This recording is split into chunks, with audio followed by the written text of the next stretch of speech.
Olá, amigos do programa Tocando Oculto, eu aqui, Fred João, com vocês, trazendo então o nosso querido Valmir Costa, hoje recebendo a presença ilustre do nosso querido amigo, que também faz a mesma ideia de pensamento aqui nosso, aqui a respeito do conhecimento, que vem trazer e enriquecer vocês aí do outro lado, falando sobre ufologia e tantos assuntos correspondentes aí, né, Valmir? Isso. Hoje você veio aqui enriquecer o nosso conteúdo aqui, que eu já vi uma prévia do que você faz e você faz com conteúdo. Então, pessoal, convido vocês a ficarem aí, porque hoje o conteúdo aqui vai ser especificado e vai ser grande, hein? Vai valer a pena. Então vamos lá, Valmir, com você agora aí. Bom, meu nome é Valmir Costa, eu rapidamente, só para dar falar um pouquinho do meu background, eu sou um cara que a minha formação na área de tecnologia de redes, na verdade eu me dedico, me dediquei nessa área durante cerca de 35, 40 anos, então eu sou uma pessoa de ciência. Tem um pouquinho de conteúdo aí, né? Tem um pouquinho de história aí, né? Não, tem um pouquinho de história. E a minha história já vem, eu sou um pouquinho meio nerd, como diz a minha família, o pessoal da minha família, porque eu já mexo com eletrônica desde os 12 anos de idade. Então, com 12 anos de idade eu construí meu primeiro rádio.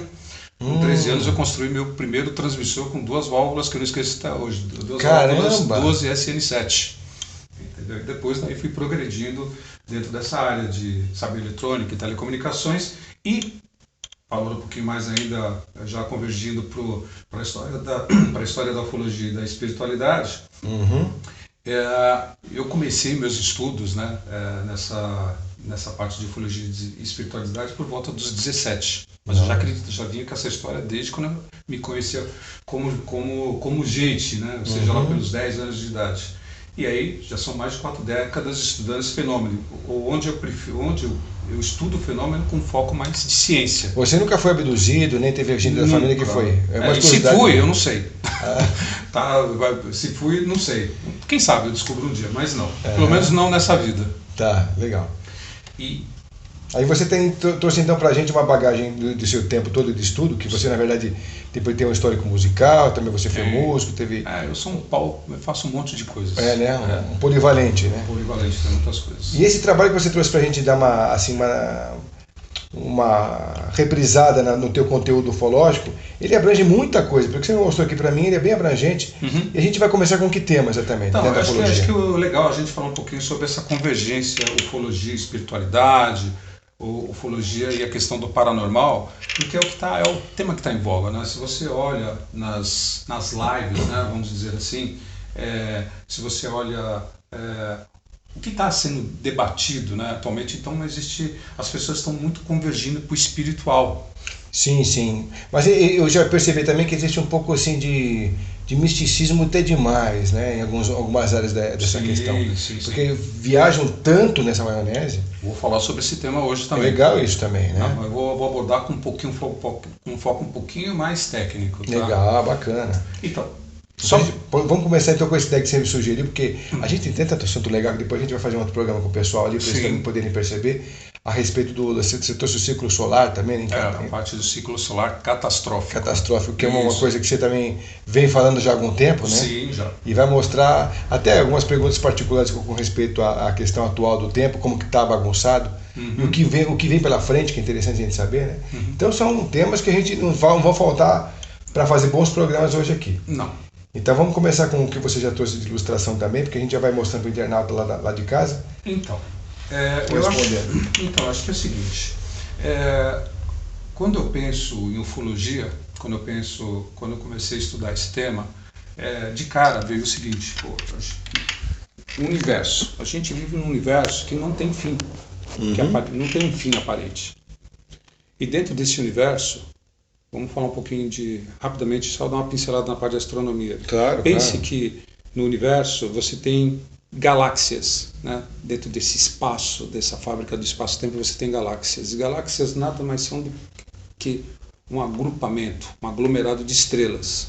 Okay? Sim. E nesse aglomerado de estrelas, você tem sistemas planetários. Então vamos pegar só nossa galáxia aqui. Nossa galáxia tem 400 bilhões de estrelas. Tá? Você que é internauta que está nos acompanhando, que já viu minhas lives, já sabe que eu sempre estou com esses números na cabeça. Na verdade, ninguém saiu lá fora para contar. Tem 400 bilhões. Mas é tudo uma amostra. É uma expectativa de que seja. É uma amostra. Até porque tem umas que já se apagaram há algum tempo. Se bem que a galáxia inteira não se apaga, mas não se apaga. Muitas estrelas já. Mas só para te lembrar que a cada ano nasce de 1 a 3 estrelas nos berçários que são as nebulosas. Então tem sempre estrela nascendo mais do que estrela morrendo. Tem uma linha teosófica que fala que quando uma estrela se acende lá, um ser de luminosidade apaga aqui. Interessante isso, né? Interessante, não magnitude. Desconhecia isso. Mas então, olhando para esses números astronômicos, eu só estou olhando para a galáxia, para a nossa galáxia, que é a Via Láctea. Estamos falando de 400 bilhões de estrelas. Ok? É bastante coisa.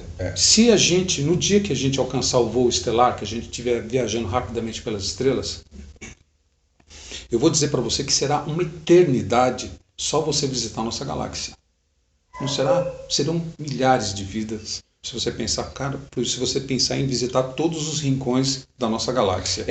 Com o pensamento de hoje, você quer dizer, né? Porque se a gente vai com essas estatísticas dos computadores quânticos, a gente vai descobrindo condições super diferentes dos imagináveis de hoje, que aí torna-se possível muita coisa que a gente hoje nem imagina que pode ser.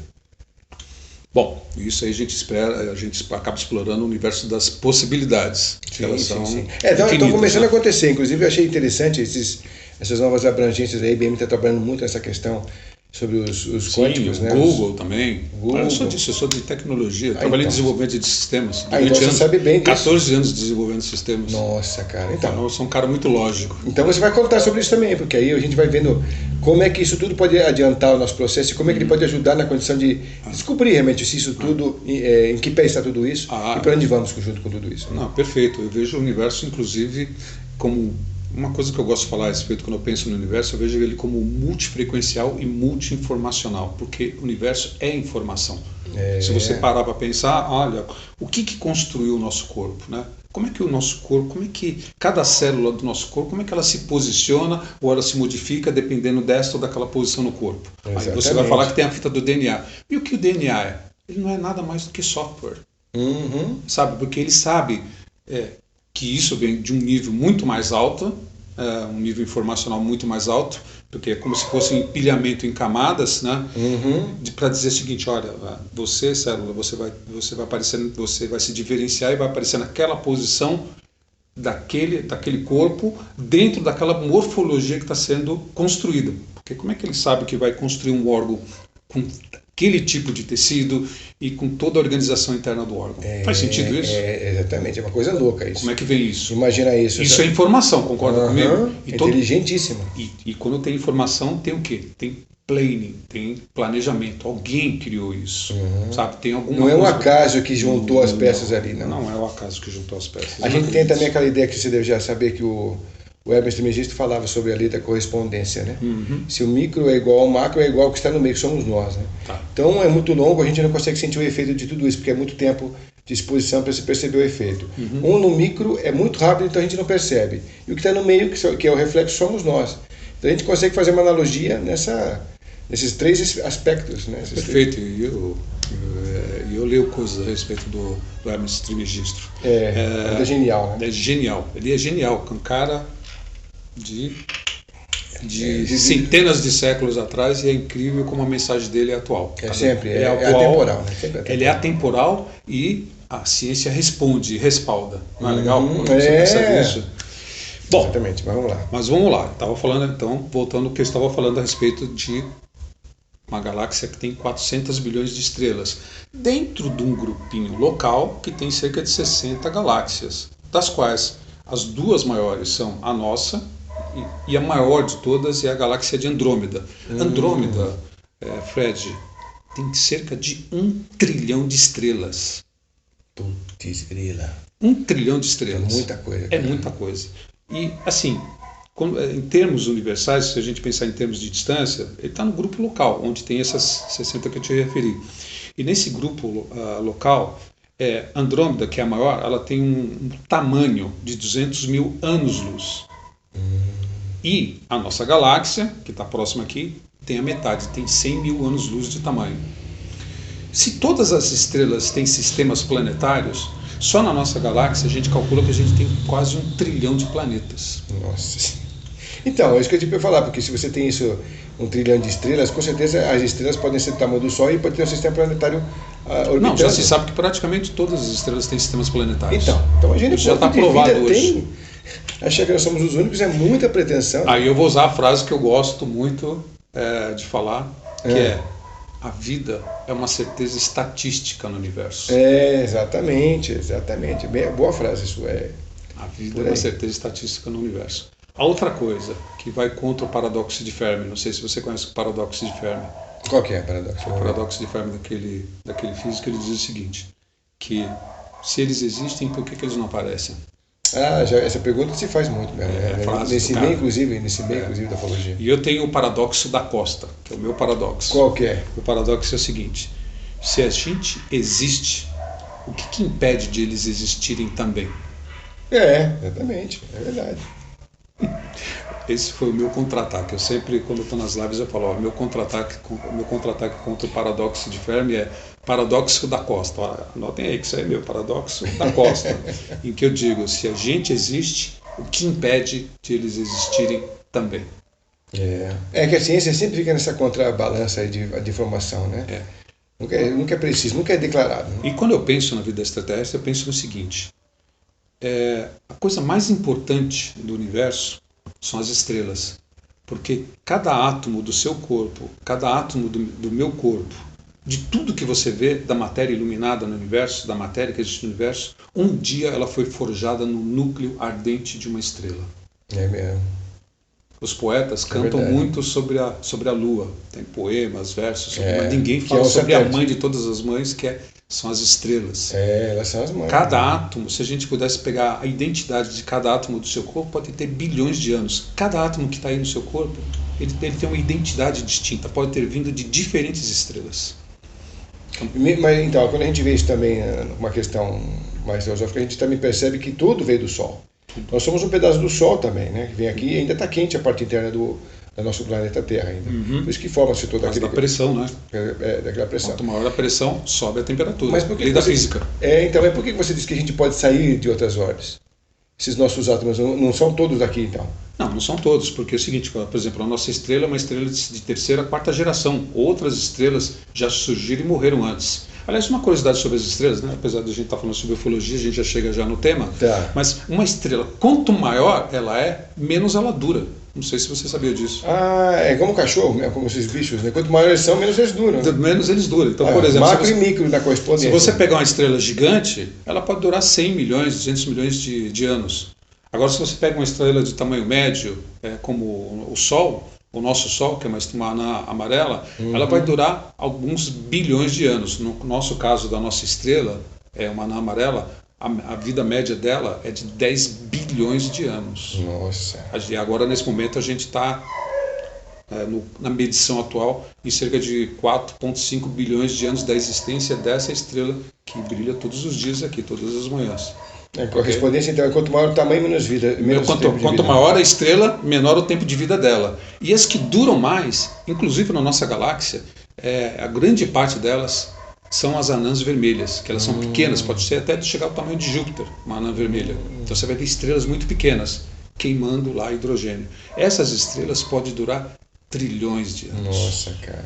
Você percebe, se você imaginar que o nosso universo, partindo da história do Big Bang, tem cerca de 13,8 bilhões de anos, cara, você já vai demorar muito tempo ainda para o universo terminar. Por quê? Porque as estrelas anãs vermelhas, elas vão ficar por aí durante bilhões, trilhões de anos. Fora as estrelas novas que vão sendo produzidas, que vão sendo geradas dentro das nebulosas. E tem várias nebulosas na nossa galáxia. Então, eu digo o seguinte, que a mesma matéria de que foi feitos os extraterrestres que nos visitam é da mesma matéria que nós somos feitos, cara. Olha só que legal, a gente já alinha a coisa por baixo. Irmãos cósmicos mesmo, né? De fato, pelo menos do ponto de vista de matéria. E científica, né? Exatamente. E pela estatística lógica da coisa, né? Muito legal, então. Vamos continuar a nossa abordagem, que tem muito chão ainda pela frente. Né? Então, aí, deixa eu só entrar então no tema da ufologia. Por que comecei a explorar essa questão da ufologia? Por conta da casuística ufológica, das histórias, dos incidentes e dos protagonistas que acabam se envolvendo nesses incidentes, né? Com esses objetos voadores não identificados. Então, me interessa essa problemática dos discos voadores. Tá. E uma coisa que eu que eu gosto muito, não sei se eu prezo a história dos outros. Eu como pessoa, eu tenho as minhas histórias que construíram o Valmir como ele é. Então eu sou um aglomerado de histórias, de experiências de vida. Mas eu tenho um pouco que eu carrego dos meus amigos, das histórias que eu gosto. É legal você pensar nisso. Então eu sou uma mistura de histórias. Porque você, querendo ou não, Valmir, você também tem um pouco dessas influências, desses carinhos, desses entroncamentos energéticos que você se envolveu na sua vida, na sua existência aqui, né? Isso. E sem falar que você também tem todo o registro do que você já foi até hoje, né? De todas as suas existências no mesmo ponto, né? Exatamente. Que a gente não tem acesso é um assunto para a gente explorar também, que eu conheço muito esse tema. Que é legal, pro próximo programa. A gente tem programa para fazer com o Valmir aqui até ano que vem, pessoal. Muito legal. Então, aí... Então, voltando sobre ufologia. Continuando sobre essa história da ufologia, que eu disse para você que esses caras são feitos da mesma matéria e que eu me interessei pelo tema justamente por conta das histórias, dos casos ufológicos, ou seja, da casuística ufológica, é que ao estudar esses casos, né, e olha que não foram poucos que eu estudei, posso dizer que centenas de casos, já são 40 anos, então é muito caso. E esses casos, aliás, particularmente eu me interesso mais pelos aqueles casos em que você tem contato com os tripulantes e que esse contato avança para um diálogo. Porque o que me interessa é saber o que está por detrás do fenômeno. Então, eu posso lá, já de chofre, dizer para vocês o seguinte: o que eu aprendi disso, né? O que eu vi dessas histórias todas? Que essas pessoas nos visitam pelos mais variados motivos. Então, por exemplo, pessoas que pousam aqui só com o intuito de coletar amostras de solo, amostras de fauna e flora, e não querem papo com as pessoas daqui. Simplesmente eles pousam, legal, lá tem um planeta, vamos pegar lá de definição de planetas habitáveis, planeta de classe M, tipo Jornada nas Estrelas. Tudo bem, já sabem. Fazem aqueles aeroglifos também, ficam estudando o solo, é isso? Essa é a finalidade do aeroglifo? Não é, isso já é um outro tema, mas deixa eu só ficar nesse aqui. Então, é o seguinte, as visitas. Então, muitos visitam, você vai ver isso nos casos ufológicos que são assim mesmo, os caras estão lá coletando amostra de solo, fauna, flora, e às vezes vê um humano, e às vezes, pessoal, chegou um humano, chegou um local, vamos se mandar, vamos entrar dentro da nave, vamos tirar o time de campo. Pessoal, chegou um ser inteligente. Mais ou menos por aí. Chegou um local, sabe, English, né? Chegou um cara, chegou um local, chegou um nativo, vamos tirar o time de campo. Ou às vezes eles ficam, por exemplo, tem histórias em que eles mantêm uma barreira invisível, a pessoa não se aproxima, ou se aproxima, paralisam, ou com um feixe de luz paralisante, ou telepaticamente, vai da civilização que está nos visitando. Isso também, então, a questão prática da coisa é quando você aumenta o campo eletromagnético do objeto, aí faz desaparecer isso? Pode ser até gravitacional e pode ser de uma outra composição até desconhecida. Vídeo caso Tasca que eu apresentei ontem à noite numa live que eu fiz. Que o cara, quando ele se aproximou, ele sentiu ondas de calor à medida que ele ia se aproximando. O que era aquilo? Que tipo de campo energético estava sendo emanado da nave que produziu ondas de calor que ele sentiu que ela fazia até um movimento de rolo no corpo dele à medida que ele ia se aproximando. Não é verdade? E quando ele foi... Bom, acho que, na verdade, deixa eu até voltar para o caso anterior, senão eu vou acabar entrando no caso Tasca e não vou falar das visitas, dos visitantes. Então esse é um caso. Então, essas pessoas que nos visitam, que na verdade eles só querem saber de coletar fauna, flora, solo, amostras. É um pesquisador de campo mesmo. É um pesquisador que está interessado mais nisso. Aí depois você tem um segundo, daquelas visitas que o cara pousa porque ele tem que fazer um reparo na nave. Tem vários casos, tá? Reparo de fuselagem, problemas em sistemas de propulsão. Sabe, é uma coisa muito humana. Para mim, então eu vou vendo as histórias. Quando você começa a ler as histórias, você vai vendo que é muito humano. Quando muitos ufólogos tentam estabelecer que o fenômeno é tão fantástico a ponto de dizer a civilização está 1 milhão de anos, 2 milhões, eu não penso que essas civilizações estão tão distantes assim. E ainda sofrem os mesmos efeitos mecânicos que a gente sofre com os nossos equipamentos. Sim, exatamente. Então imagine só, tem casos na França, nos Estados Unidos reportado de pousos em que a pessoa está fazendo reparo de fuselagem. Que interessante, né? Que coisa interessante. Então esse é o segundo caso. Eu me lembro que tem uns 3 ou 4 casos de pouso, porque o cara está E fazendo... se você vai expor aqui pra gente também agora? A gente vai pincelando, né? Tá. Aí depois disso você tem aqueles em que o visitante ele está interessado num diálogo por um motivo ou outro. Então ele pousa, vê uma pessoa e tenta estabelecer algum tipo de contato amistoso. Pode ser um contato, olha, estabelecer um contato com aquela pessoa, com aquele cara que está protagonizando aquele evento. E esse caso, ele pode tem algumas variantes em que pode ser um diálogo amistoso, o cara convidar o protagonista para entrar dentro do disco voador, dar uma volta, tem isso. Depois eu vou entrar nesse assunto, não quero que você perca a tua linha de raciocínio, mas depois eu queria que você colocasse a respeito como é que as pessoas veem essa questão, se são todos bonzinhos mesmo. Vou falar sobre isso também. E aí é o seguinte, depois você vê aí depois você tem aqueles que querem estabelecer, que estão aqui visitando, mas eles têm um interesse mais, sabe aquela história da teoria do zoológico? Qual é a teoria do zoológico? É de que alguns ufólogos acham que o nosso mundo é como se fosse um zoológico. Então as pessoas vêm aqui, pegam alguém como se fosse um animal, tipo, sabe o biólogo que vai lá na floresta, acerta um dardo para derrubar um tigre, pega ele, pesa, né, bota numa balança para pesar o bicho, mede, vê a arcada dentária, abre as patinhas, entendeu? Raspa a pele para coletar material, pega a injeção, coleta sangue. Tem uns que parecem mais um Mengele, né? Chipa, se for o caso, para acompanhar. Então, mas tem uns que parecem até mais um Mengele. Mengele? O Joseph Mengele lá do... sim. Porque sugam todos o sangue dos animais, as vísceras, né? E depois deixa o animal meio que seco. Não, mas tem histórias que inclusive os caras coletam. Tem uma história que aconteceu na Colômbia, que o cara foi lá, ele cortou a carne e a garota foi lá e estava batendo no seno enquanto ele colocava toda a carne que ele tinha colocado dos carneiros que ela tinha.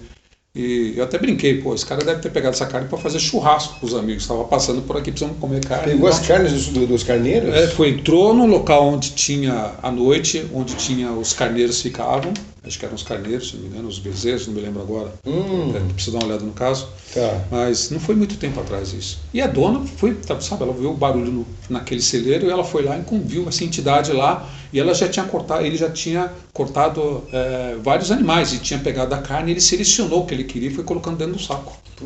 E a mulher foi lá, começou a bater nele, ele tentando afastar a mulher, aí ele conseguiu ir embora e aí foi embora, aí uma luz. Caramba, essa eu nunca tinha ouvido. Olha só que legal, você já pensou? Aí eu brincando com as pessoas na live, falei, isso aí provavelmente devia ser tipo um gaúcho dos bons, né? Extraterrestre, tava lá. O seu chimarrão, estamos precisando comer uma carne, precisamos de uma carne. Vamos falar, tia.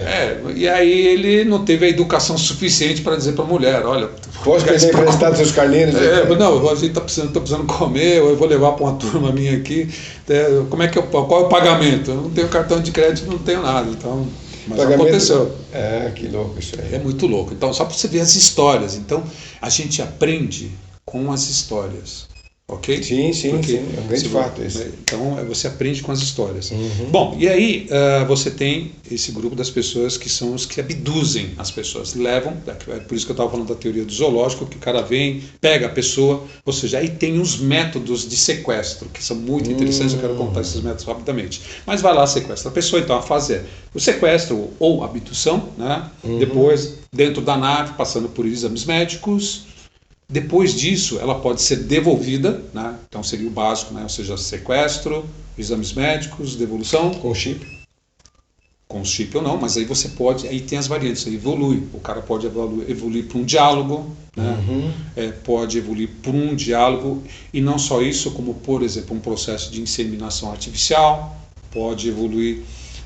Isso explica os híbridos, né? E os híbridos. Isso, que aí já entra na história, híbridos, que aí já entra na história dos Greys, que os Greys para mim são um caso à parte. Os Greys são aqueles caras que são os únicos que a gente sabe o endereço deles, onde eles vivem, onde eles moram, porque dos outros casos ninguém sabe onde esses caras vêm. Eles não são seres chamados Saganes também, né? Saganos, eu não conheço esse. Acho que também são esses seres Greys aí. Os Greys. E parece que na verdade eles não têm inteligência, não são alma individual com inteligência própria. Parece que eles são, né, movidos com alguém que determina o que tem que ser feito ali. Eles vão e são meio que robozinho dessas coisas aí. Pode ser também, porque você tem organismos cibernéticos. Você pode ter, de fato, um ser, digamos, inteligente, mas que não tem espírito. Pode ser, não é verdade? Hoje a própria ciência já caminha para isso. Seres cibernéticos, você é uma mistura da parte orgânica, carbono, sabe? E você misturar com... Você é contemporâneo, você está com quantos anos agora? Eu estou com 62, aliás, vou fazer 62 agora, essa semana. Então você sabe muito bem que a gente nos anos 70 teve a história do homem e da mulher biônica. Sim, me lembro. Já era um protótipo sobre isso. 6 milhões de dólares. Exatamente. Começamos a história, metade homem, muitos componentes eram biônicos e tal. Hoje em dia você tem isso das mais imagináveis condições possíveis. Sim. Sabe aquela história do soldado americano, do super soldado americano? Que ele é quase que um robô, né? Tem vários filmes, projetos, enfim. O Avatar já fez um modelo que já está sendo usado, que é aquele lá que o cara entra dentro do robô e ele já é... O robô é gigante, mas ele entra dentro ali e ele já faz a luta ali, né? Sim. Meio que andando, eu não sei como é que chama essa nave que ele entra, essa parte da nave que ele entra, que é, na verdade, o grande bicho que ele controla ali, né? Sim. Isso vai avançar muito, até por conta, à medida que os modelos de construção vão avançando, então eles vão potencializar o ser humano estando em máquinas como essa. Sabe a história dos Transformers? Sim. Aquilo tem um fundo de realidade, porque às vezes você precisa potencializar a sua capacidade física para fazer um determinado trabalho, entendeu? Mas, enfim, vamos voltar à história do... Vamos só fazer um pequeno intervalinho, a gente já volta com você, amigo. Fique com a gente então, pessoal. Voltando então com o nosso programa Tocando Oculto, trazendo o Valmir Costa, falando sobre ufologia com vocês, mas a ufologia dele aqui não é só esse tema específico, a gente pega esse universo e vamos falar sobre o mundo moderno, a gente está falando sobre tecnologia, e o Valmir tem muito assunto para a gente se estender aqui por muito tempo, né, Valmir? Continuando sua linha de raciocínio, então. Então, finalizando essa história dos visitantes, né? Então você tem esses visitantes que são aqueles que nos visitam com o intuito de pegar sequestro, né, que são as 3 fases que eu montei, ou seja, sequestro, exames de bordo, depois devolve. E aí tem as variantes nessa história toda, né? Então vamos falar um pouquinho rapidamente das variantes, né? Quando você começa a ler essas histórias, você percebe que essas civilizações elas têm distintos graus de tecnologia. Sim, é verdade. E aí você vai, por exemplo, fase da abdução. Vai ter gente que vai ser sequestrada simplesmente por um raio trator, que pode sugar o carro, que pode simplesmente puxar a pessoa. Por exemplo, no caso, uma esteira de luz. Vamos pegar o caso do Tasca que eu falei ontem, do Antônio Nelson. Então, Operação Prato também aconteceu muito isso, né? Também. Aí você tem os casos. Na Operação Prato, na verdade, é diferente a história, mas espera um pouquinho que a gente pode até falar sobre isso. Mas aí depois você tem,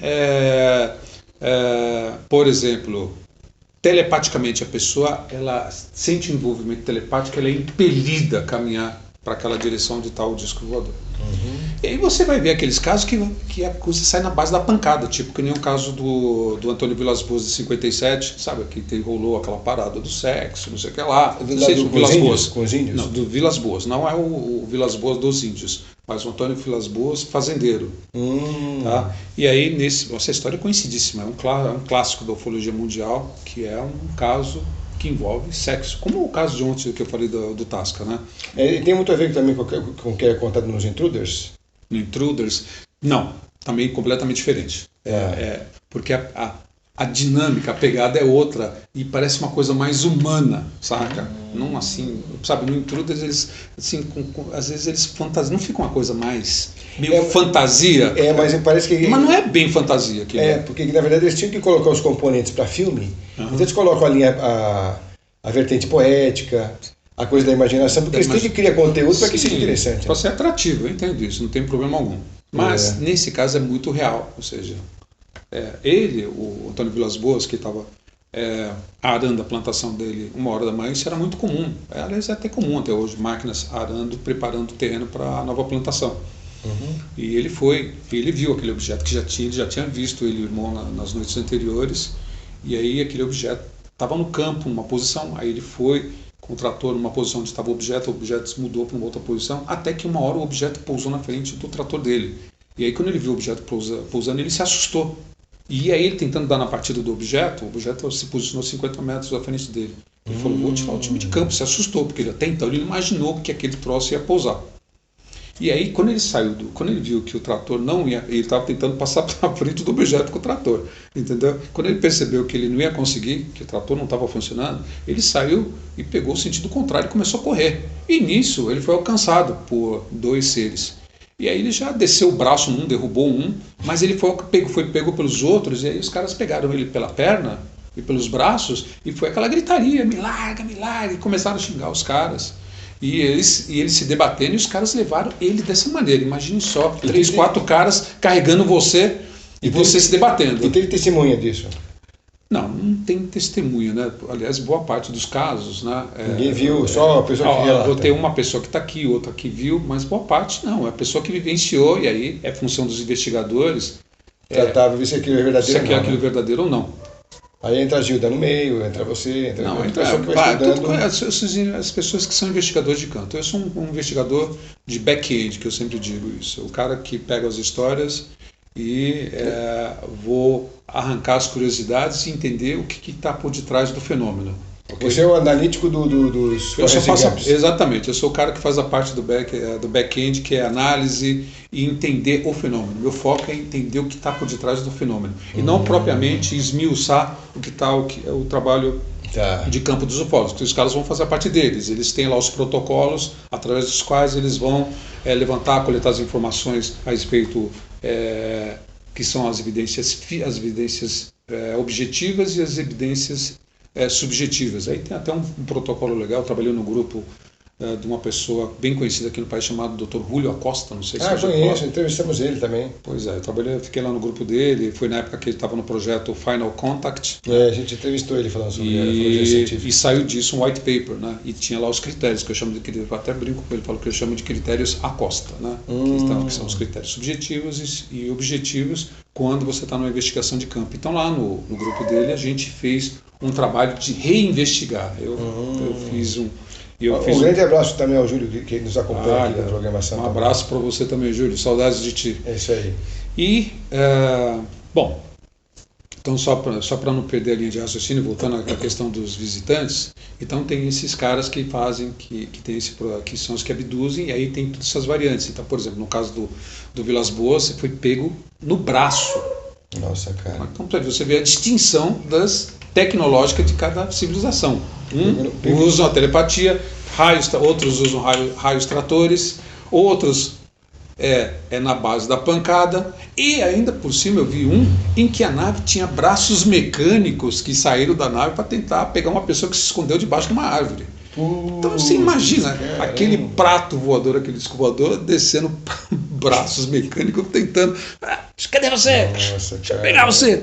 Então você percebe, aí quando você lê essas histórias, cara, essas pessoas são muito diferentes origens. Então onde que essas pessoas se originam e por que elas estão passando por aqui? Então tem outras estão passando por aqui simplesmente para abastecer.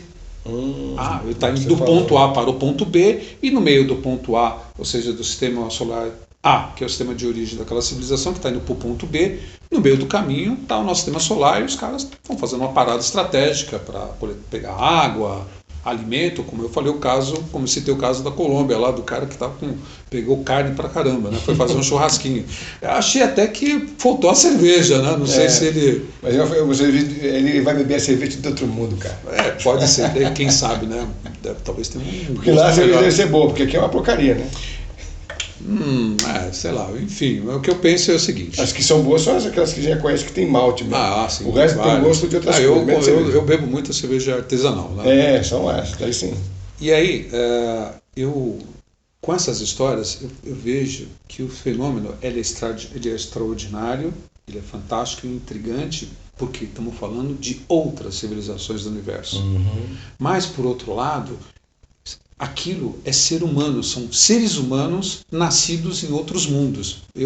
A minha visão, depois de tudo isso, é que o ser humano se espalha por todo o universo. Ok? Em diferentes civilizações, em diferentes sociedades, e a maneira como ele se desenvolve é uma particularidade do desenvolvimento daquela civilização em específico. E a nossa civilização, a gente tem as nossas particularidades e a maneira como a gente está se desenvolvendo. A gente se desenvolve de uma maneira até na base da dor, que a gente é uma civilização violenta. E tem uma explicação por que a gente é violento. Né? E também tem uma explicação por que eles não aparecem de maneira contundente. Primeiro, é lógico, tem o envolvimento dos governos, que já mantêm contato com essas civilizações. E o segundo, é que eu digo o seguinte, no nosso mundo, aí já começa a conectar a espiritualidade, para a gente já pegar essa segunda parte. Para esses visitantes, o ser humano, ele, na verdade, ele é o espírito. Então existe uma frequência de origem, que não é essa frequência onde nós estamos, né? Porque para eles, o universo, as dimensões são frequências vibratórias do universo. Você lembra quando eu falei no início que o universo é multifrequencial e multi-informacional? Então isso eu sou um cara de tecnologia, eu só posso dizer isso, sabe? A história de onda portadora, modulação por amplitude, modulação por frequência, modulação por desvio de fase, essas coisas, entende? E você vai botando a informação. E sem tirar teu linha de raciocínio, eu já vou fazer uma pergunta que eu vou esquecer de falar depois, se eu não fizer agora, é assim, tem alguma coisa a ver essa linha das pessoas, hoje em dia a sociedade toda está muito doente psicologicamente, com alguma influência externa que vem nesse campo vibracional, que eles podem trazer para a gente de algum jeito? Também vou falar rapidamente, foi uma ótima pergunta, vou responder ela já no momento. Tá. Então, nossa, acho que eu perdi até o que eu estava falando. Bom, desculpa que eu ia conectar com espiritualidade, né? Isso, exatamente. Dizendo que quando você olha para casos escofológicos, eles respondem, não. Primeira coisa, não tem um caso que eu tenha lido em que o tripulante tenha dito que quando entrou na história do Criador, na história de Deus, alguém tivesse dito, não, ele não existe. Em todos os casos, eles falam, existe a fonte criadora, existe Deus, o nome que seja. Okay? Então isso é legal. Então, pera lá, existe uma coisa que criou tudo isso, que é anterior a tudo isso. Sim. Segunda coisa, que menciona que o ser humano, ele é o espírito. Então, a nossa frequência de origem não é essa, a gente vem de uma outra dimensão. Então, eu posso dizer para você, internauta que está nos acompanhando aqui, que nós somos colonizadores nessa frequência. Porque na nossa frequência de origem, eles chamam isso de a dimensão da permanência das coisas, onde tudo é permanente. Por isso que fala que de onde a gente vem, tudo é eterno. Mas por quê? Porque ele é permanente. Engraçado é porque a gente está vivendo um mundo líquido hoje, onde nada é permanente. Tudo completamente. Então é o oposto, completamente da vivência atual. Com o raciocínio do que você trouxe lá de fora. A gente vive, é verdade, a gente vive num mundo mais do que líquido. Que aliás sempre foi, porque agora virou uma palavra moderna, né? Fala de mundo líquido. Atual né? É isso aí. Mas eu diria o seguinte: olha só, você vem de um mundo em que você foi criado e você é eterno. Lá, a mudança, para as coisas mudarem, você é que tem que fazer que aquilo mude, porque aquilo é permanente. E aí você ganha um corpo físico. Para você participar dessa frequência, para o ser humano participar dessa frequência, ele precisa de um corpo, precisa de um hospedeiro. Esse hospedeiro aqui, esse hospedeiro aqui. Então você está dentro do animal. Isso tem um comportamento de animal. Eu posso falar isso por minhas saídas fora do corpo, e as minhas experiências fora do corpo, e testando esse cara, não só eu, milhares, milhões de pessoas que saem do corpo, sabe disso. Eu também saí muitas vezes também. Então você provavelmente vai alinhar a sua visão, talvez com a minha visão sobre essa história toda, sobre o que eu vou contar. Então você ganha um hospedeiro para você poder operacionalizar a sua presença nessa frequência. Porque se você não tem um hospedeiro, você não consegue atuar aqui. Por exemplo, se você sai fora do corpo e continua nessa frequência, você não vai conseguir fazer nada. Você não vai conseguir virar uma chave, a chave de uma porta. A gente vê naquele filme Ghost que até daria para fazer isso, mas é muito Você precisa de muita energia. Você vai gastar muita energia. Não, mas não faz sentido. Mas para que você está numa frequência em que você não consegue operacionalizar completamente a sua presença? Então você precisa de um hospedeiro. Então, para isso, um hospedeiro foi criado porque você tem necessidade de operar aqui. Então você precisa de um hospedeiro. Isso é uma outra história que vem que é de uma essencialidade do próprio ser humano, como se fosse um registro que vem com ele, em que ele tem a necessidade de operar nessa frequência também. E aí, operando nessa frequência, ele precisa de um organismo. Aí você pensa o seguinte: tudo bem, precisa ser igual ao nosso organismo? Pode ser que em outros mundos essa morfologia, essa conformação da pessoa seja diferente. Então, por exemplo, na casuística ufológica diz o seguinte: quanto maior o planeta, maior a gravidade, e também, dependendo a pressão atmosférica vai ser maior. Normalmente as pessoas vão ser pequenas, pessoas com 1,20 m, 90 centímetros, ou seja, diante da pressão por causa principalmente da gravidade, que afeta ossos, afeta o organismo. Nos planetas menores é maior, é o contrário, é maior. Então, assim, quanto menor o planeta, maior as pessoas, porque quanto menor o planeta, menor a gravidade. Então a tendência das pessoas serem maior. E o inverso é verdadeiro também. Então vamos pegar, isso vem da casuística ufológica. Aí a ciência respaldou agora, por conta da colonização próxima do planeta Marte. Então começaram a fazer todos os estudos que envolvem toda a parte de terraformação do planeta, ciências planetárias, como é que a gente vai aumentar campo magnético para proteger contra os raios que vêm a radiação solar, né? Como é que a gente vai botar rios, como é que a gente vai botar oceanos, como é que vão ser os ciclos dos ventos. Então tem toda uma ciência por detrás de um processo de você dar um tapa no planeta para deixar ele habitável. Tá legal? Esse processo de colonização. E falando em tapa habitável, a gente está vivendo um problema agora mais grave, né? Que cada ano se intensifica muito os fenômenos atmosféricos, né? É muita chuva, muito calor. Mas isso sempre aconteceu no nosso mundo. Sim, mas independente da atividade humana. Com muita intensidade no passado também. Tem aqui, depois eu posso mostrar. Você tem para mostrar? Tem um gráfico aqui do então Vostok. Hoje a gente vai longe. Tem muita informação aqui. Mas enfim, o que eu quero dizer é que... Nossa, deixa eu tentar voltar para o ponto anterior, que a gente vai sair. A gente vai indo. Então, eu estou falando sobre esse processo de colonização. Eu estava falando sobre o processo de por que eu estava falando. Porque você está falando sobre o tamanho das pessoas nos planetas. Sim, ótimo. Então, olha só, pessoal, me desculpe, né?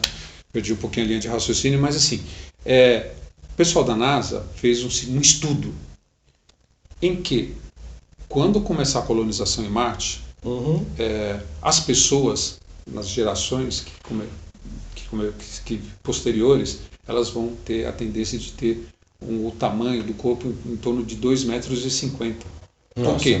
Porque a gravidade lá é 3 vezes menor. Então você percebe agora que a ciência ela respalda o que você vê na casuística ufológica. Então, por isso que a ciência, por isso que as pessoas hoje estão começando a se interessar pela ufologia. Antes era coisa de maluco. Mas agora também, inclusive, o governo está preparando o pessoal para poder estudar isso numa universidade. Os militares na sua frente, se você chegar com esse caneco aqui que hoje você me cedeu aqui para tomar aqui o meu suquinho, que acho que eu vou até... o suco de abacaxi com gengibre que eu fiz com água de coco ficou... Nossa, pessoal, tá uma maravilha. Acho que eu vou vir mais vezes aqui.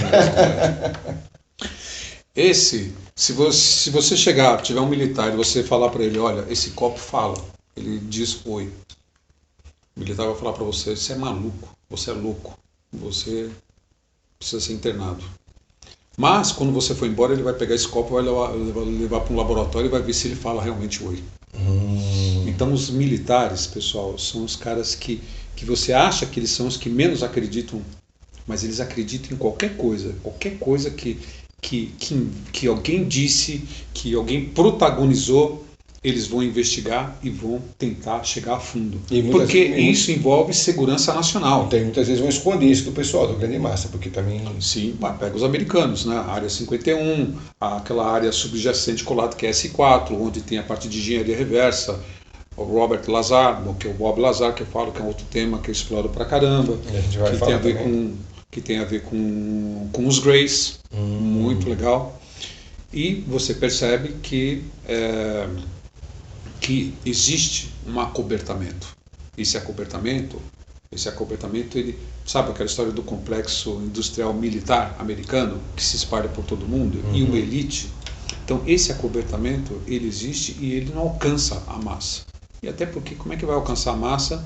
Que aí, deixa eu voltar novamente quero voltar novamente, agora eu me lembrei, estava falando sobre a questão da espiritualidade, que tem a ver com isso que eu acabei de falar agora. Então, só para lembrar, então, o ser humano precisa de um corpo, e ele está usando esse hospedeiro. No nosso mundo, a presença nossa, a predominância nossa é animal, ela não é humana. Então, as pessoas que nos visitam e aqueles que acompanham o nosso progresso, tem aqueles que estão aqui acompanhando desde o momento que nós surgimos, que na verdade não foi do momento que nós surgimos, foi do momento que nós enfrentamos juntos um desastre há 12.000 anos atrás. O fundamento de Atlântida? Nós vamos falar sobre isso.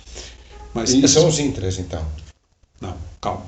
Aí essas pessoas que estão aqui, que também acompanham o nosso progresso, eles sabem que no ser humano desse mundo, o que prevalece não é o humano, prevalece o animal.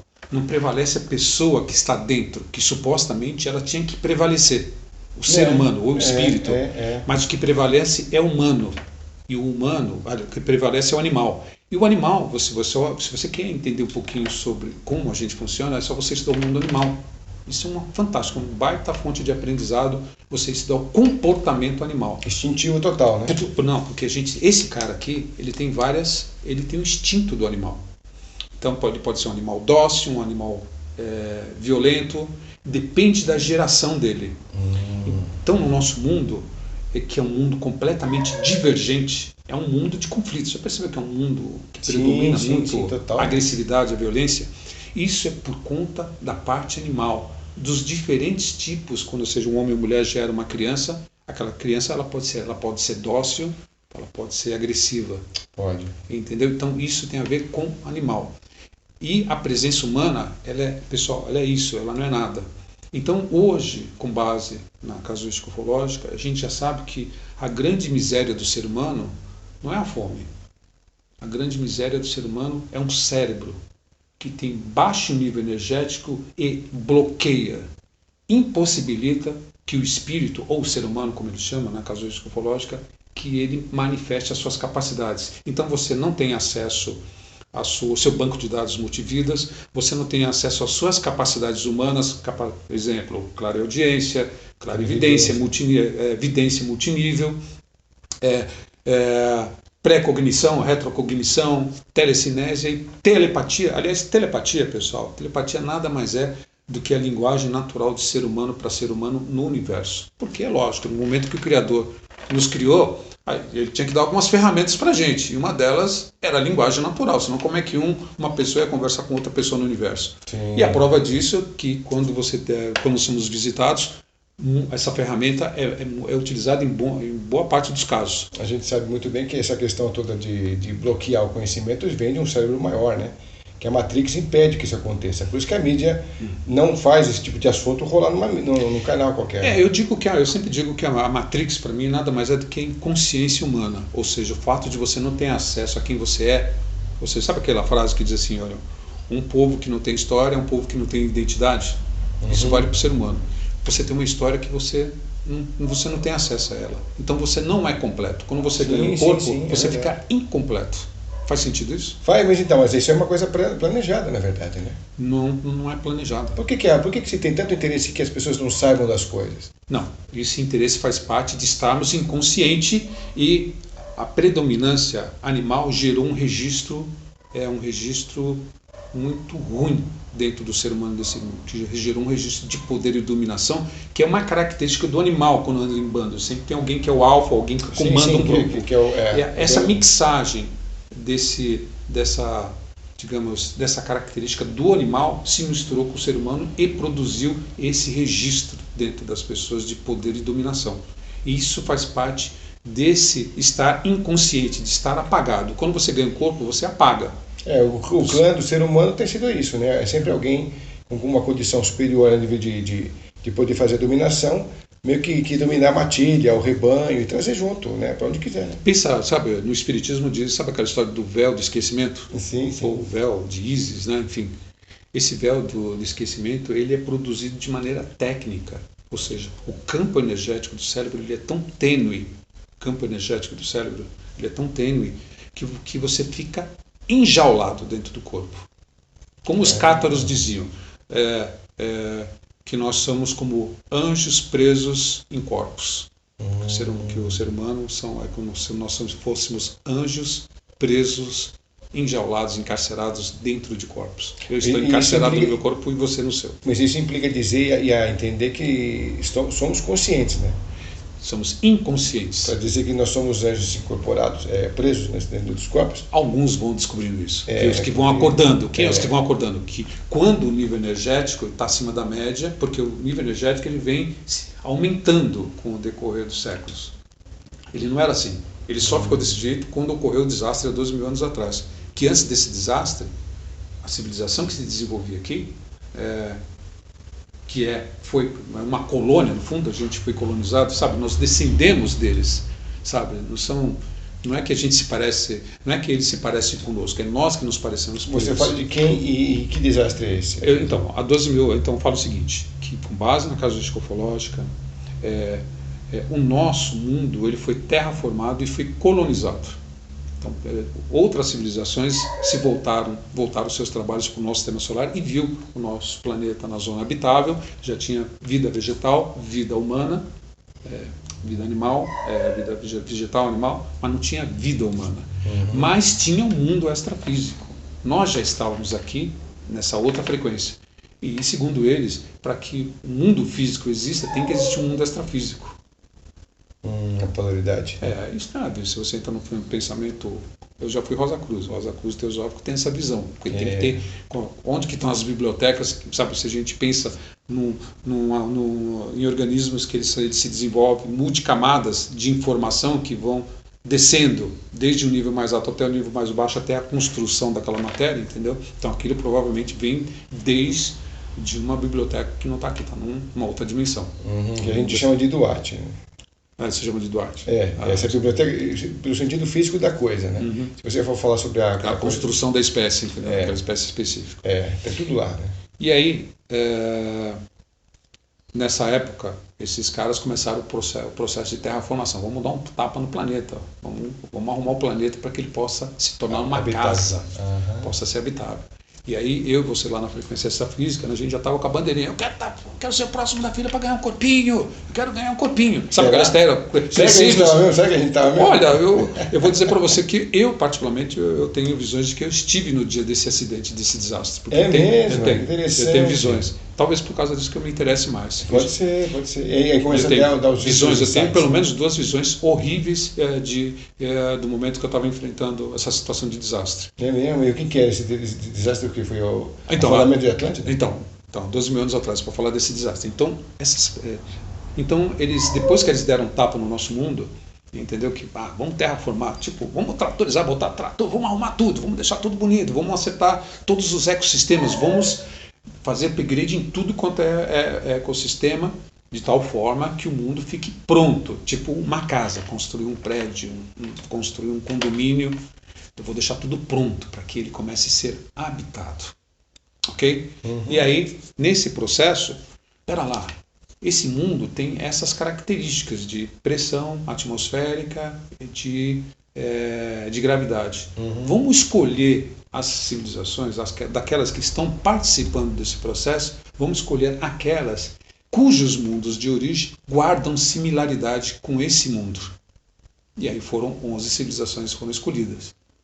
E aí essas 11 civilizações, elas vieram para o nosso mundo, escolheram os pontos específicos do nosso mundo, onde o clima, a temperatura, blá blá blá, eram mais alinhadas com o mundo de origem. Isso explica as cores e os tipos físicos. Exato. Sabe? Vamos entrar, olha, não é legal isso?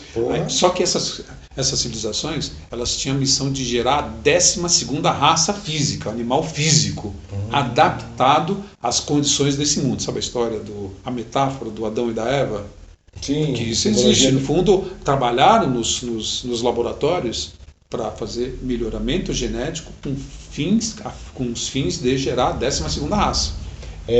A gente vê isso também de uma outra forma, mas vê essa questão da melhora da raça mesmo, inclusive o tempo todo, né? O tempo todo. Amanhã a gente vai ter 6 dedos, 6 sentidos, e vamos indo, caminhando até 7 dedos. Isso vai, então, por isso que eu falo, isso vai das linhagens. Então, essas linhagens, a gente se parece, a gente veio dessas linhagens, então a gente é parecido com eles, se não iguais a eles. mais lógicos. Mais lógico, eles vêm de um outro desenvolvimento. A gente estava desenvolvendo junto. Então, naquela época, essas raças se estabeleceram e aí começou esse processo. Espera lá, temos que gerar a 12ª raça. E aí começou a gerar as crianças e pessoas daqui começaram a nascer. Então, começou a surgir os terrestres, seres humanos nascidos aqui, enquanto tinham seres humanos extraterrestres não nascidos aqui que estavam colonizando o mundo. Tipo, sabe aquela história do oeste americano? Vamos colonizar o oeste americano, aí tem os índios, não sei o que lá, blá blá blá. Depois você conta, num outro momento, que agora não, sobre a questão de como é que você vê a questão daquela... os exilados de Capela, essa história toda. Depois, se você tiver alguma informação diferente. Tá. Então, aí só para completar esse raciocínio. Mas naquela época, eles já estavam preparados para um ciclo solar, porque o Sol, a nossa estrela próxima, que alimenta, que dá energia, que é ela que alimenta todos os planetas, ele passa por ciclos, dinâmicas solares que a gente chama de ciclos. E é um ciclo, é um relógio. Por exemplo, vamos pegar o menor ciclo do Sol, de 11 anos, que isso tem muito a ver com a minha área, que é a área de telecomunicações. Esses ciclos de 11 anos, eles que ocorrem inversões magnéticas no Sol, e nesses ciclos, existe um negócio chamado máximo solar. No máximo solar dos ciclos, agora a gente está no ciclo 25, a gente estava até pouco tempo atrás no ciclo 24. O máximo solar é quando tem muitas manchas solares, não sei se você sabe o que é manchas solares, na superfície do disco. Essas manchas solares, elas sempre aparecem em pares, e você tem um filamento magnético, como você vê um filamento magnético, sabe? Você tem e tem uma polaridade, então está lá aqueles buracos, aquele filamento e cheio de plasma dentro daquele troço todo. E aqueles campos, eles vão se retorcendo, porque o Sol está girando. Eles vão se retorcendo, se chocam ou eles se torcem de tal forma que eles explodem e ejetam plasma para fora. Dependendo da potência da explosão, ele pode ir para o sistema solar. Se não, ele é puxado pela própria gravidade do Sol. Então isso aí tem vários exemplos. Naquela época, então voltando, então por exemplo, tem ciclos de 288, se não me engano, tem alguns ciclos. Então esses ciclos solares, então tem esse são múltiplos de 11, você vê que interessante? Nossa! E um desses múltiplos é um ciclo de 12.068 anos. Nesse múltiplo, acho que é de 288, você não falou qual era o desastre que aconteceu em 12 anos. Então, é por isso que eu vou falar, porque eu preciso falar dessa informação técnica para chegar no desastre. Tá. Então, nesse ciclo, por exemplo, o que acho que aconteceu o último, acho que foi em 1700 e pouco, 1750, não me recordo agora, chegou a ter quase 300 manchas solares no disco. Caramba! Agora, por exemplo, não tem nenhuma mancha solar. Tá zeradinho. Acho que tinha uma que eu estava vendo essa semana, porque eu acompanho o clima espacial e assim... Dizem também que a ciência também está esperando que, na verdade, nós não estamos entrando numa era quente, né? Nós vamos esfriar agora. Então, nós vamos esfriar. E isso está no mapa, está no gráfico de Vostok. Então, e na verdade a gente não está entrando numa situação de que a gente vai ter o aquecimento global, mas sim o esfriamento. Né? Não, mas se você parar para pensar... Mesmo que pareça que é aquecimento, porque derrete Não, mas o planeta sempre aqueceu.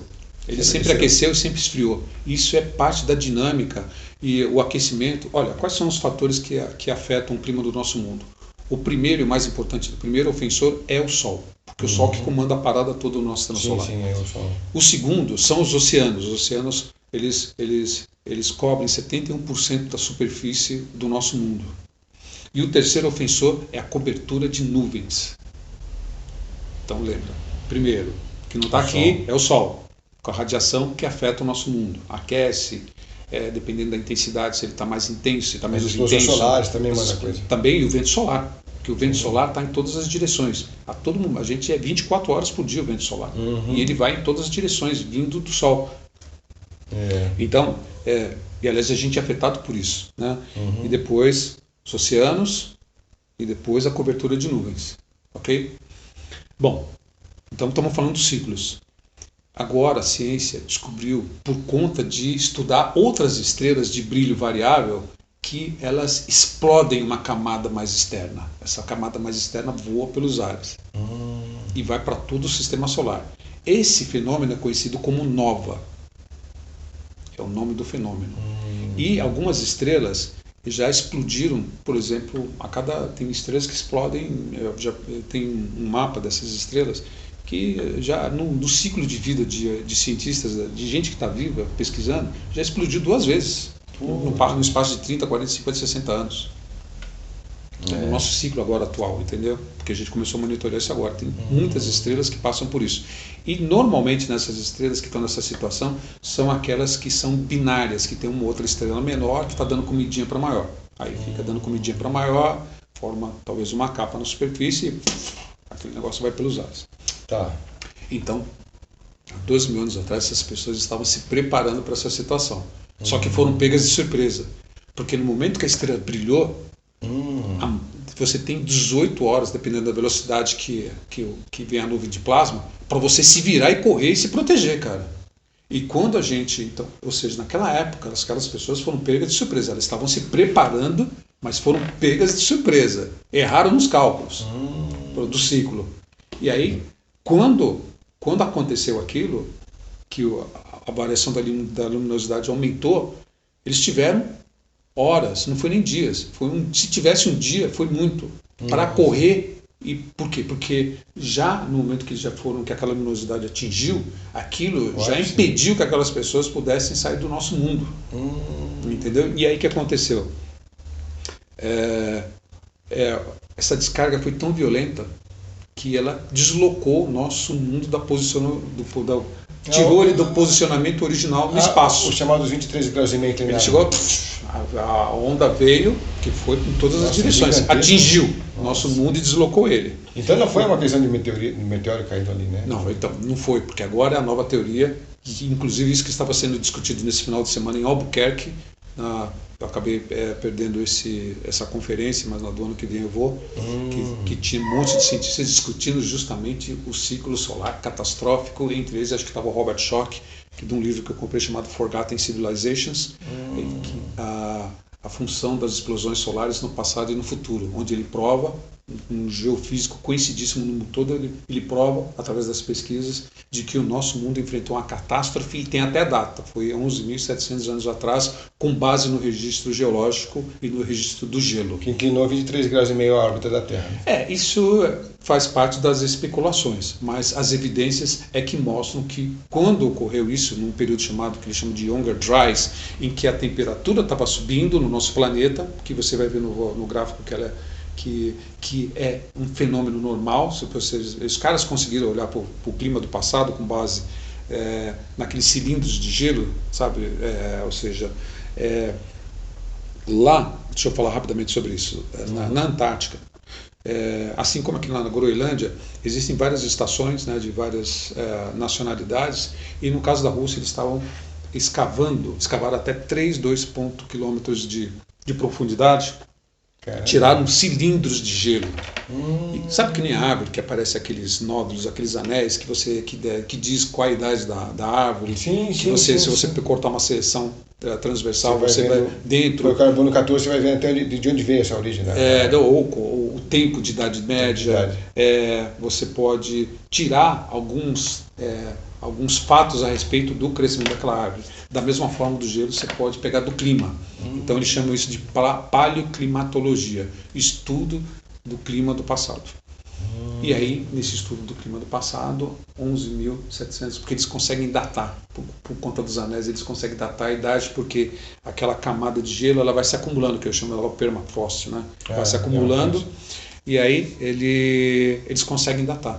E a precisão foi essa, 11.700 anos atrás. E quando você escava, você vê escavações, você também pode medir, porque a Terra vai se acumulando com o passar do tempo, e aí você consegue estabelecer medições. Então você vai em lugares do mundo em que, se você escava, quando você chega a 12 mil anos atrás, está cheio de fuligem. Tem fotos de os caras escavando, e aí você vê uma camada dessa grossura cheia de fuligem. E que, de algum momento, há 12 mil anos atrás, em que a atividade vulcânica esteve tão intensa a ponto de jorrar fuligem e caindo para tudo quanto é lugar. Então é isso, essas pessoas se preparavam para esse desastre, para esse acidente, se preparavam para essa situação, que é comum então, na nossa estrela, que faz parte do sincronismo de clock do Sol. Então o primeiro sincronismo é aos 11 anos, é o clock, pá, pá. E aí, aí vem a partir disso os múltiplos.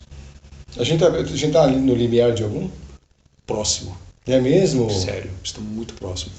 Barack Obama colocou uma ordem executiva no dia 13 de outubro de 2016,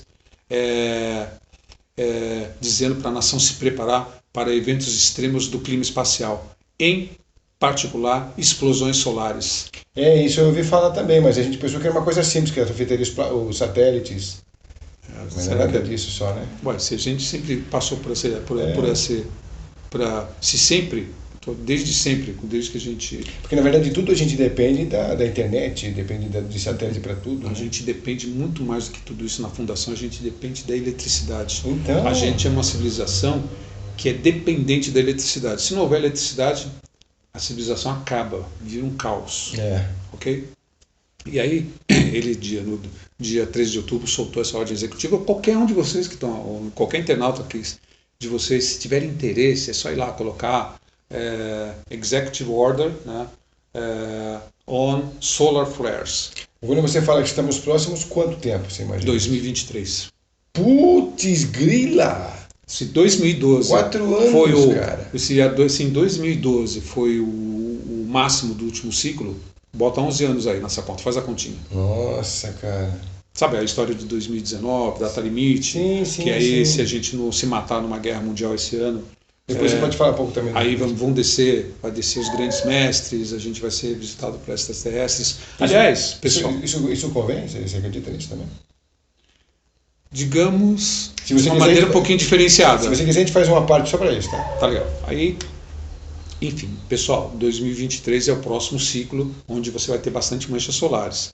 Então, talvez as pessoas acham que nesse ciclo, se for um ciclo de nova, vai ter muito mais do que 300 manchas solares, vai empestear o disco solar, entendeu? E aí pode ocorrer uma ejeção dessa camada mais superficial. Isso é uma discussão, ok? Porque agora que começou essa história do ciclo nova. No caso Hermínia e Bianca, o Carran disse para Bianca que há 12 mil anos atrás, agora eu estou te contando que a história foi contada pelo Carran, porque ele que falou que há 12 mil anos atrás ocorreu um desastre no nosso mundo que não pôde ser evitado, que eles não conseguiram evitar, e que esse desastre, além de ter deslocado o nosso mundo da posição original, aumentou a velocidade de rotação.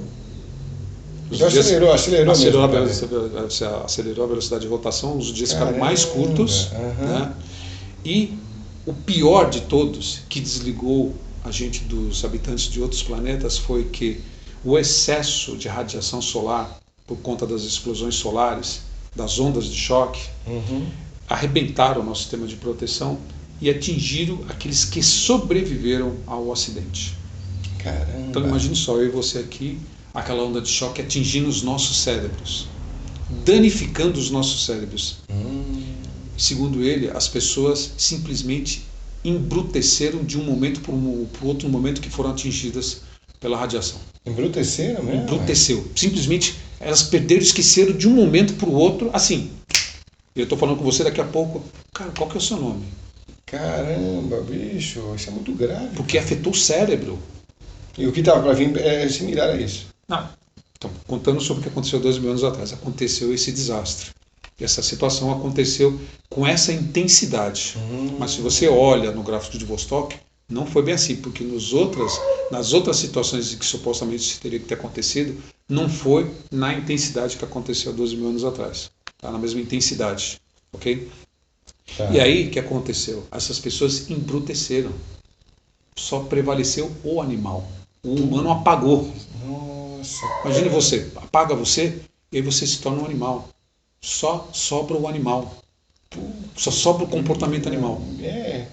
E aí, é instinto de sobrevivência, instinto de reprodução. E para onde vai essa alma humana? Não, o cara ficou aprisionado, ele ficou preso. Não, o ser humano, não, que você é da mesma conformação da sua matéria. Se você sai fora do corpo, você vê. Não, você ficou preso, você ficou bloqueado, isolado.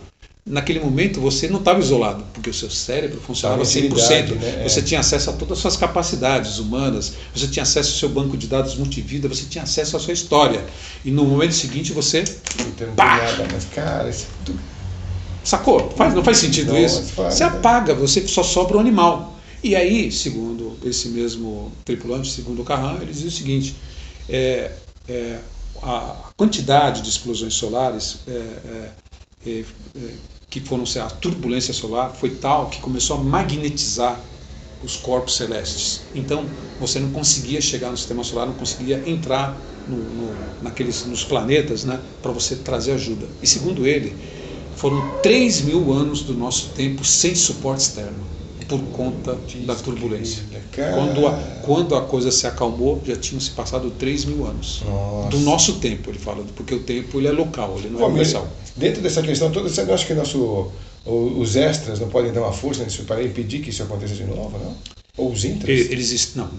Então esses caras estão trabalhando, porque se a gente é descendente deles, eles estão cuidando da gente.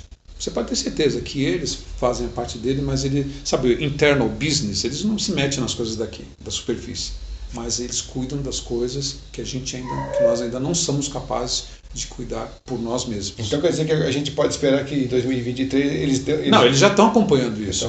Não todos aqueles que estão aqui já estão acompanhando isso. E eles mantêm bases por todo o sistema, por todo o planeta. Esses caras já estão acompanhando isso e é provável que os governos, pelo menos os americanos, com certeza sabem disso. Entendeu? Que estão, por que o Barack Obama colocaria uma ordem dessa? E ainda por cima, avisando que as outras nações tinham que fazer os mesmos preparativos. É verdade. Olha lá o documento, puxa lá, se você digo até para o internauta, se não souber em inglês, vai lá no Google que ele faz a tradução, o documento inteiro vem traduzindo, lê o documento que ele é fantástico. E o Barack Obama convida todas as nações para fazer a mesma coisa que os americanos estão fazendo, para se preparar para a intensificação de explosões solares Bom, de uma forma ou de outra, Valmir, quer dizer, se vier a explosão e a gente não tiver nenhum suporte, nós vamos ser brutalmente afetados como foi no passado, né? Se não for até mais, porque a gente hoje vai depender da intensidade dessa explosão. E hoje a rede tecnológica é infinitamente superior ao que a gente tinha, que era zero naquela época. Imagine você ficar... E se tiver os seres com a gente aqui, a gente vai descobrir que eles estão mesmo. Aí vai ter que ser visível a coisa, não é? Bom, eu e você moramos na cidade de São Paulo, 12 milhões de habitantes. Imagine a cidade de São Paulo uma semana sem luz elétrica. Dá para você imaginar? Dá para imaginar, mas é tão inconcebível o ser humano quando ele está fora da sua casinha, né? Ele nem fica perdido. Ele não vai pegar uma velha e ler um livro. Ele não vai pegar, fazer uma rodinha de violão e tocar violão para o pessoal até curtir. Ele não vai fazer isso. Fred, pensa nisso. Você vai ficar sem gasolina, porque as bombas elas são alimentadas por energia elétrica. Você vai ficar sem sistema, você vai ficar... refinarias depende da energia elétrica. Oleodutos, bombas nos sistemas que puxam água, que traz água para sua casa, tudo funciona a energia elétrica. Cara. Então a gente refém da energia 100% do tempo.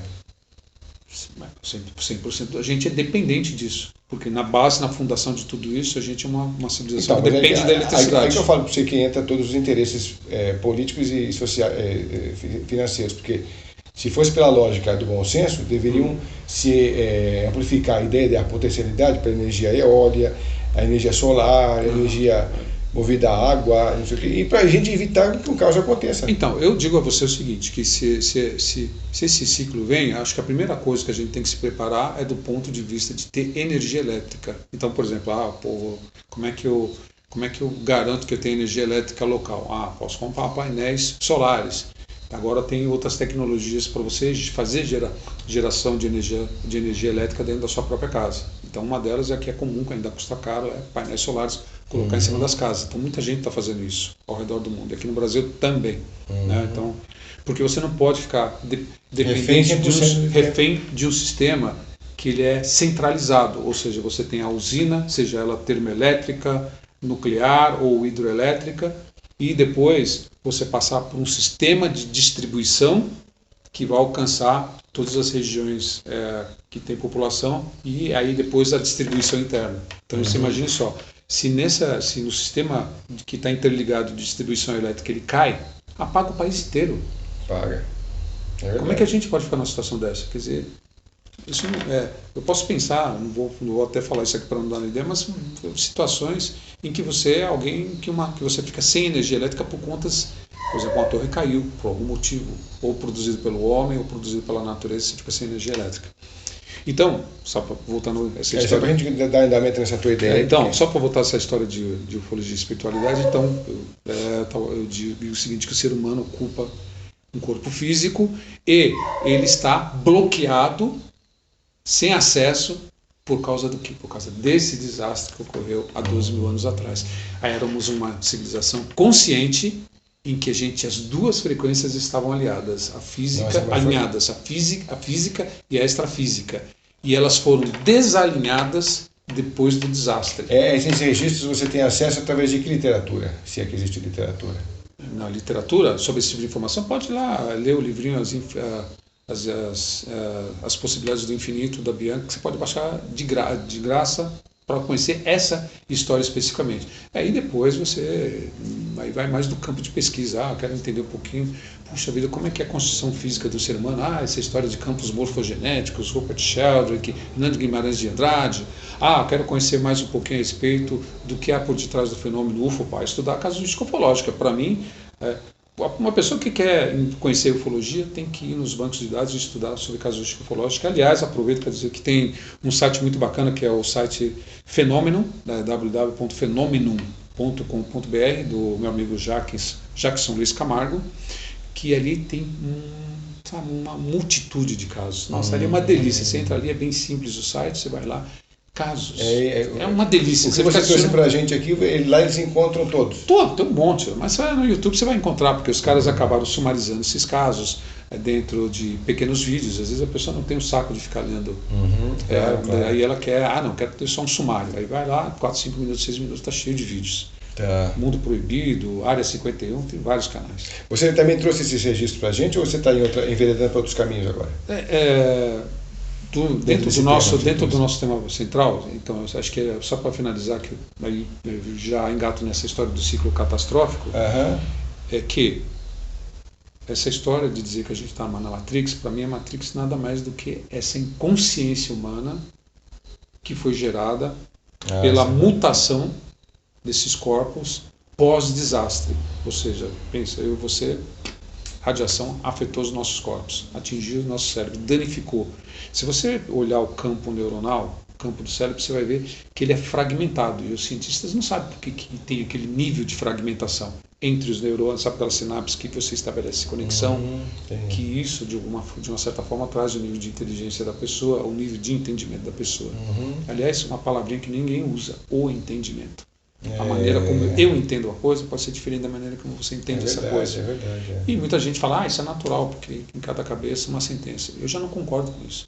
Eu acho que a gente era uma civilização convergente, de entendimento convergente. Ninguém brigava. Por quê? Porque o cérebro tinha campo energético forte. Então você tinha acesso a todas as suas capacidades. Então, aquele senso de irmandade. A gente está vendo o mundo extrafísico. Somos todos imortais, temos o mesmo conhecimento. Para uma situação em que você perdeu todo o conhecimento e só sobrou a matéria e um ser humano completamente aprisionado. É um retrocesso gigantesco. Total. É fantástico. Na verdade, é terrível. E esse terrível demorou 3 mil anos que você falou? Então, na verdade, esse terrível está durando até hoje, perdura até hoje. A ajuda é que chegou 3 mil anos depois, mas não conseguiu resolver o problema.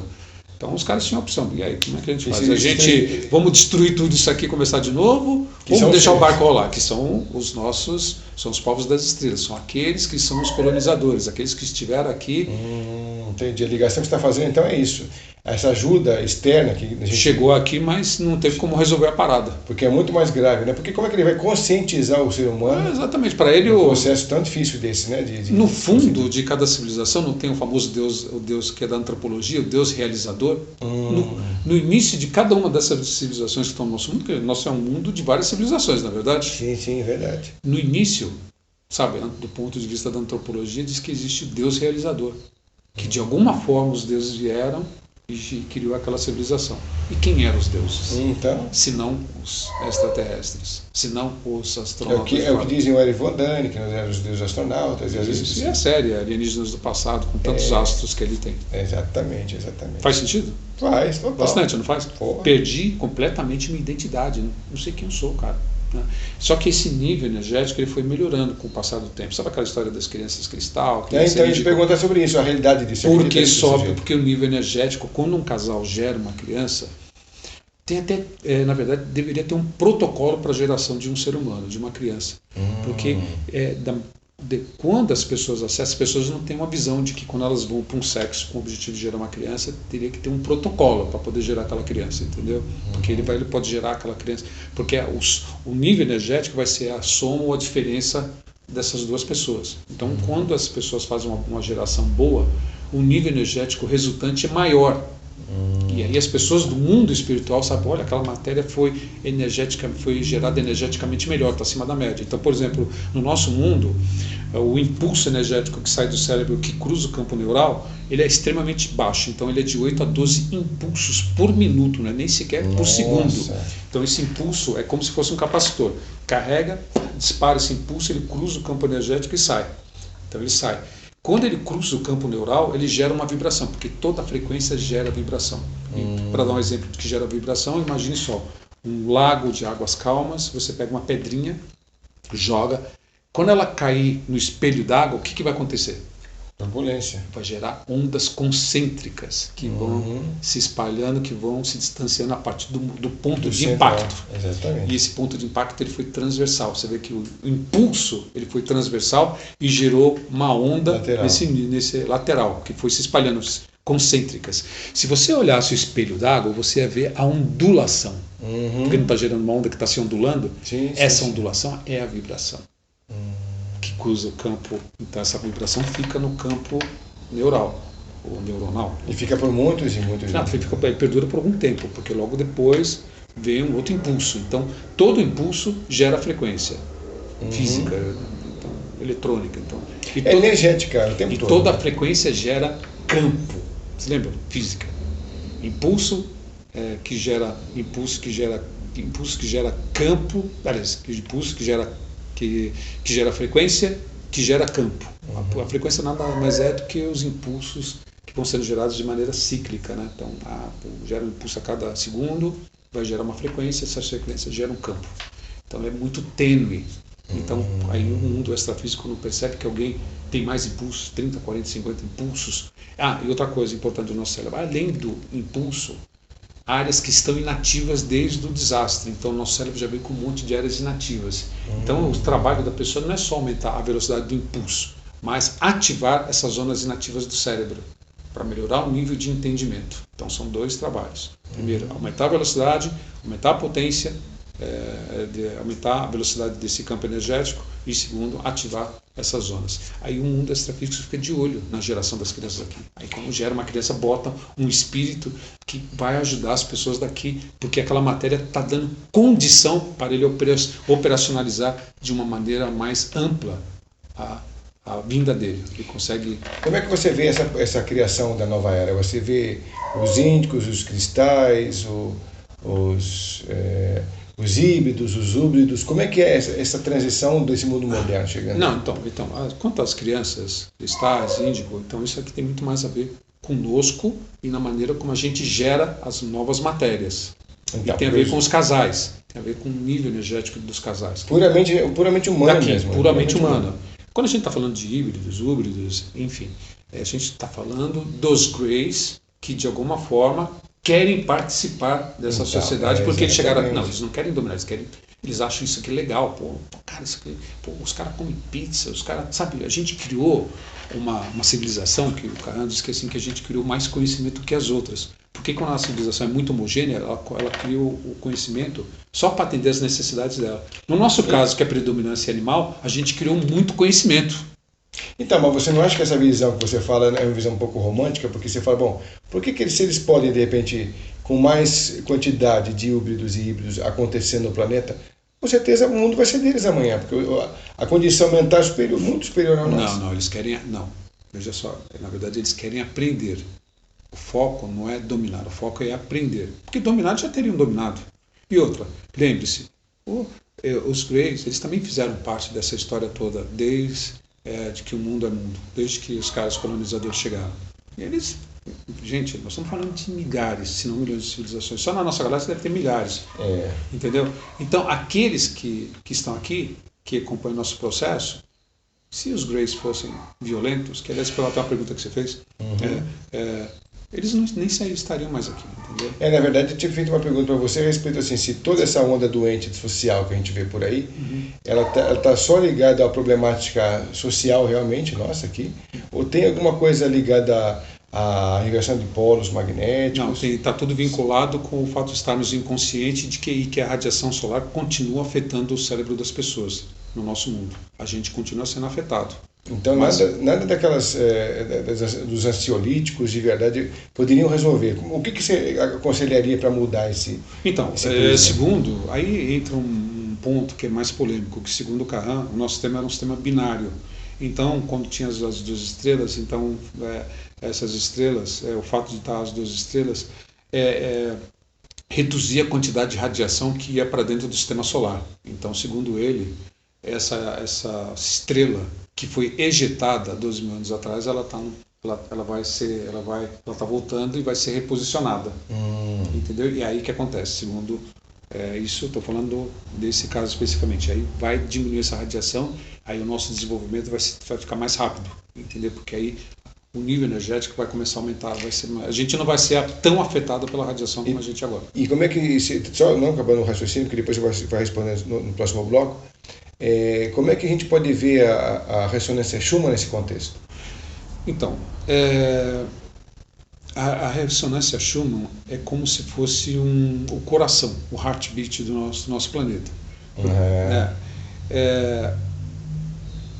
Na verdade, ela é como se fosse até um relógio de sincronismo, porque os caras, se você não coloca essa radiação dentro por exemplo, dentro de uma espaçonave, você afeta todos os ritmos biológicos. Então é como se ela controlasse de alguma forma os ritmos biológicos.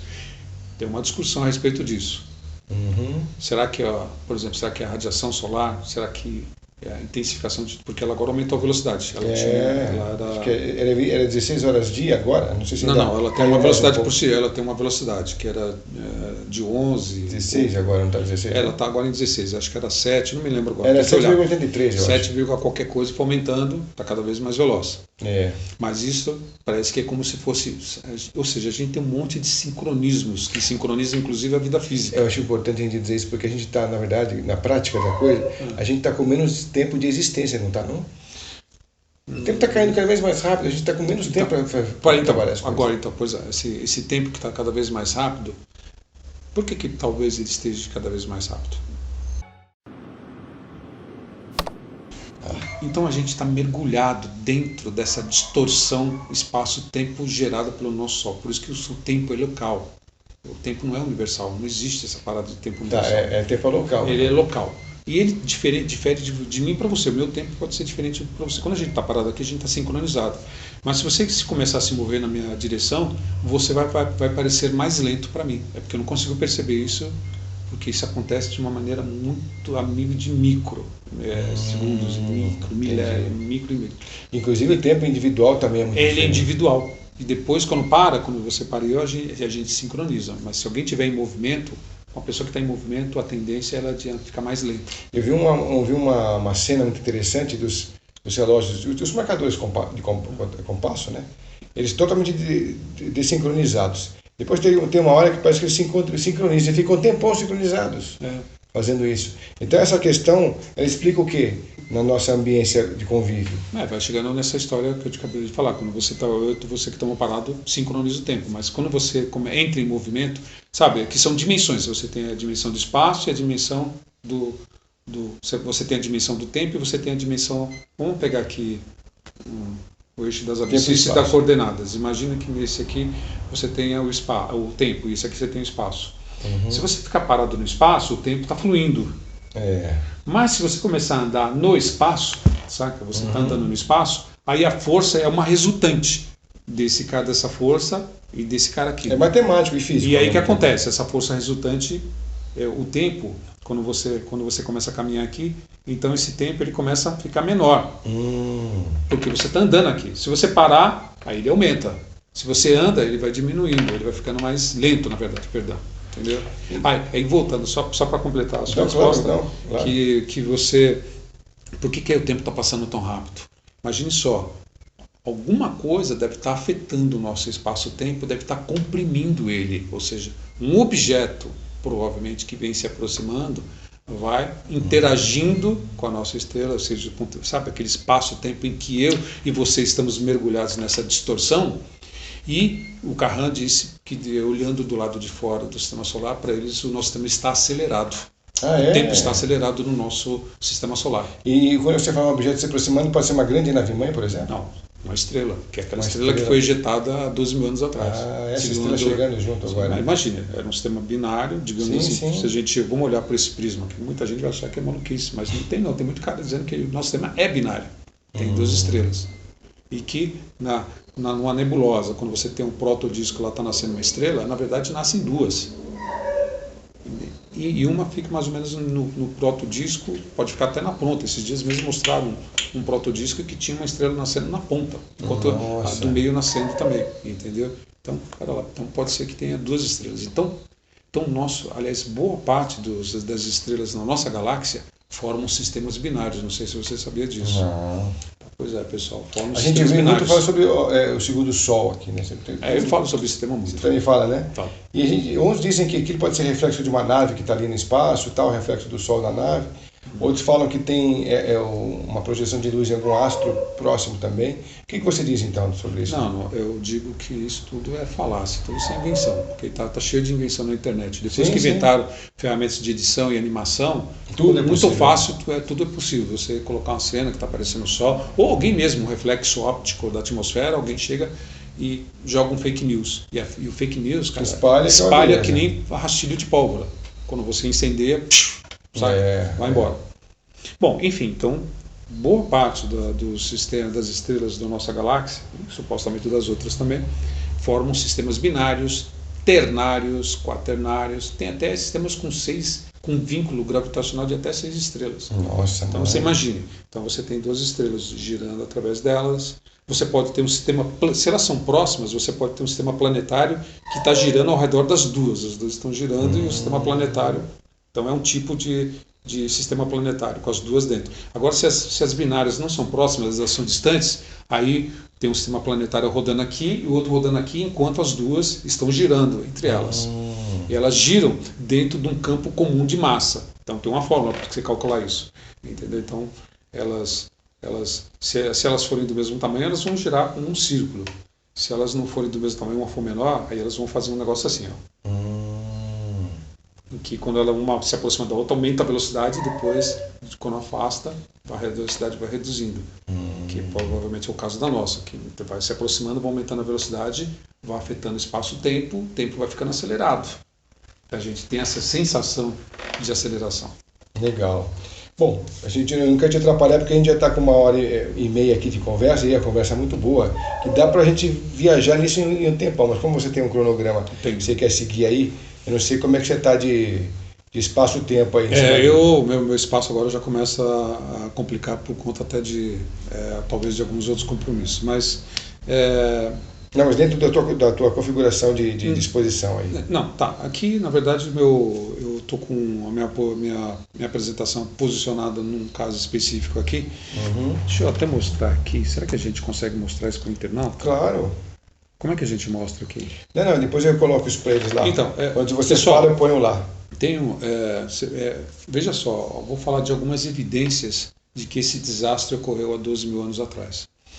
Então, em muitas cavernas do mundo foram encontrados desenhos rupestres que aparecem com figuras, aparentes figuras de extraterrestres. Eu estou mostrando aqui, depois você vai colocar aparentes figuras de extraterrestres. Um físico americano chamado Anthony Perret, que é um físico de plasma, ele conseguiu no laboratório, fazendo descargas, produzir os mesmos desenhos. É similar esses desenhos, que não está aqui, vou colocar, está na outra apresentação minha, depois eu te mostro e você... Tá. E aí, o que ele descobriu? Na pesquisa dele, ele descobriu que foi um outro pesquisador que descobriu que no passado remoto ocorreu um desastre no nosso mundo por conta de um desastre solar.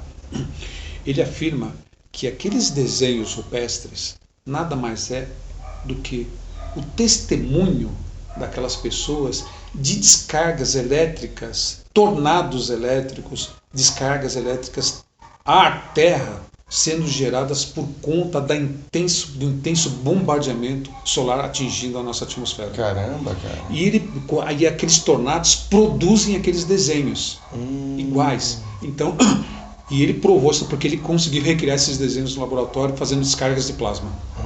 Entendi. E eles criaram muitos desenhos, e se você olhar esses desenhos, se você for em várias partes do mundo, você vai achar desenhos iguais. Então, em vários pontos do planeta, eles foram capazes até de achar posicionamento no céu daquelas figuras que estavam sendo geradas por conta da descarga elétrica, entendeu? Então, tornados, imagine só, uma coisa é você o bombardeamento normal do vento solar, e a intensidade dele vai produzindo aquelas auroras boreais em altas latitudes. Não produz aqueles desenhos, coisas dançando, muito bonito. Agora, imagine se a intensidade aumenta. Você vai ver isso em baixas latitudes, na região do Equador. Vamos pegar o evento de 1859 chamado Evento Carrington, não sei se você conhece. Não. O Evento Carrington dei nome a um astrônomo inglês que, na verdade, ele estava olhando com os filtros no telescópio dele um belo dia, ele estava lá vendo o círculo, manchas solares, e de repente ele viu uma explosão. Ele testemunhou a explosão.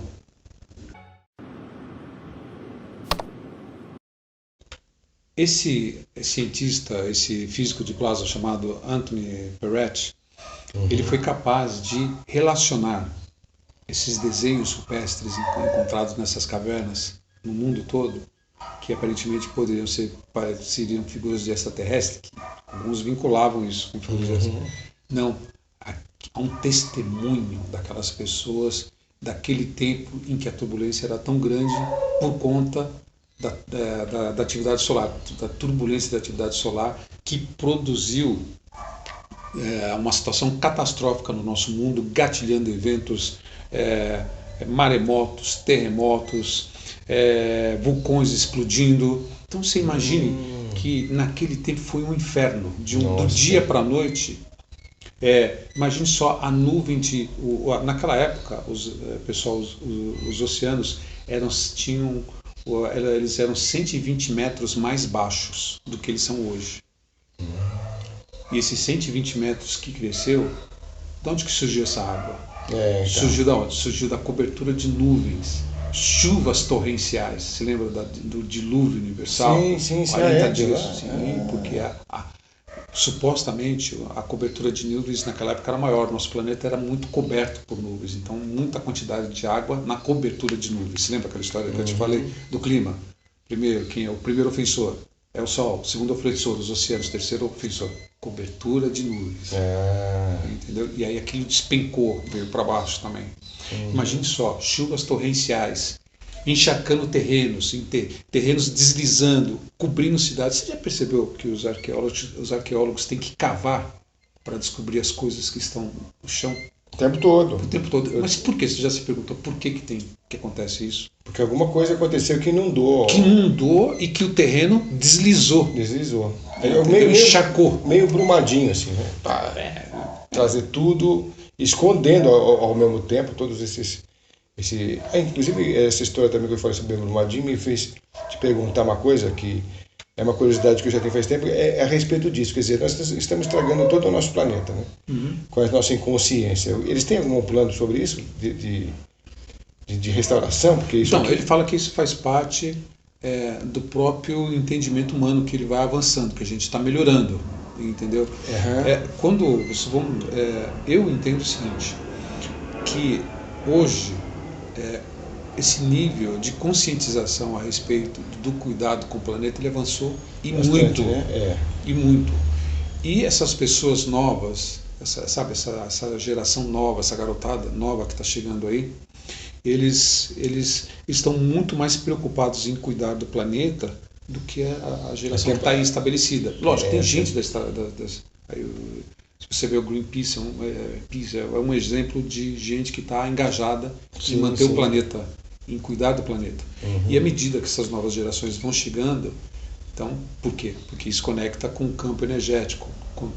Ou seja, a pessoa vai melhorando o campo energético, vai melhorando o nível de consciência e ela vai acordando. É subatômica, ela está apagada. Né? Essa melhor é subatômica até, né? Vai trazendo essas energias para dentro do campo atômico, melhorando as células, vai trabalhando... É que o atômico, na verdade, é muito mais físico. E quando a gente está falando... Não, mas dentro das células tem o físico e tem o astral também. Sim, mas... Então você vai melhorando tudo isso no componente, não vai? Tá. De qualquer maneira, à medida que você vai aumentando o campo energético cerebral, né? Estou falando do campo energético cerebral, as pessoas do lado de lá do mundo da extrafísica, que sabem que a gente está nessa situação de acidente ainda, para ser honesto, a gente está numa situação de desastre desde 2000 anos atrás, quando surgiu, ou seja, uma civilização consciente se tornou inconsciente por conta de um desastre. E as pessoas chegaram aqui e tentaram ajudar essa civilização inconsciente a sair da situação, mas não conseguiu. Por quê? Porque surgiu esse registro estranho, perverso dentro do ser humano, que é de poder e dominação, que é muito do instinto do animal. Somente, sabe? É bem animalesco. Sim, é mesmo animalismo. Inclusive você está vendo os registros de TV, né, o pessoal fala isso no mídia direto, muito feminicídio, né? Essas aberrações de pai com filhos, de estupro, de matança com animais, enfim. Você vê que existe uma bestialidade imperando, né, em uma grande parte da população ainda, né? Em quantidade até. Gostei da bestialidade, mandou bem. Mas é um ato bestial mesmo, né? Você fala, como é que um ser inteligente, os caras olhando de fora e ficam perguntando, mas como é que pode chamar isso de ser inteligente, cara? O tamanho de estupidez até os dias de hoje, nós estamos em 2019. Isso é inteligente? E vida inteligente aonde? Não, então, eu não vou, com o passar do tempo você aprende que, infelizmente, a gente está nessa situação. Entendeu? Sim, e a gente, de alguma forma, aceitou ganhar corpos que iam impedir que a gente... Aceitou, porque isso é uma experiência. A gente fala que tudo é uma escola aqui, né? A gente está vivendo uma escola. A gente vive uma experiência fantástica, você não sabe. E eu fico feliz de estar nessa experiência. Essa experiência que você está... De inconsciência. É mesmo? É uma Porque você acha que, qual que é a finalidade dessa inconsciência? Gerar mais aprendizado, trazer novas experiências. Ou seja, talvez uma civilização que sempre foi consciente não tem esse gosto. Pô, cara, eu sou mais humano do que matéria. De mergulhar na matéria, pega o conhecimento eu quero vir de baixo para cima, entendeu? É isso, né? Esse mergulho. Tava com sabedoria, depois vem no caos. Os Greys. Por que os Greys estão aqui gerando? Porque eles acham interessante a nossa civilização. Eles gostam da nossa música. Segundo o Carrantes, nós somos a civilização que mais desenvolveu a música na galáxia. E o próprio Mikio Kaku falou, a gente tem um rock and roll. Eles não têm. E eu falo também, a gente tem um rock and roll, cara. É verdade, ninguém então muito, por quê? Porque a parte animal prevaleceu e começou a gerar um conhecimento, outros tipos de conhecimento que outras civilizações não tinham. Então, nós somos uma curiosidade por conta dessa experiência que a gente vive pós-desastre. Faz sentido? Faz sentido. Então eu fico feliz, todo dia quando eu acordo, pô, que legal, tô nesse mundo, tudo bem, tem violência, posso morrer ali na esquina, entendeu? E eu vejo que quando eu ando na rua, eu já percebo que as pessoas só prevalece o animal. Então você entra dentro do metrô, esbarra em alguém, o cara já fica nervoso. Tipo quando um cachorro esbarra no outro e começa a rosnar.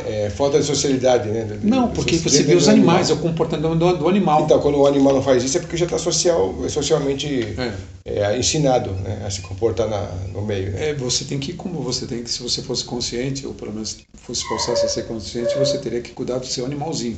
Que eu chamo isso aqui eu chamo o pet pessoal. O pet pessoal mesmo.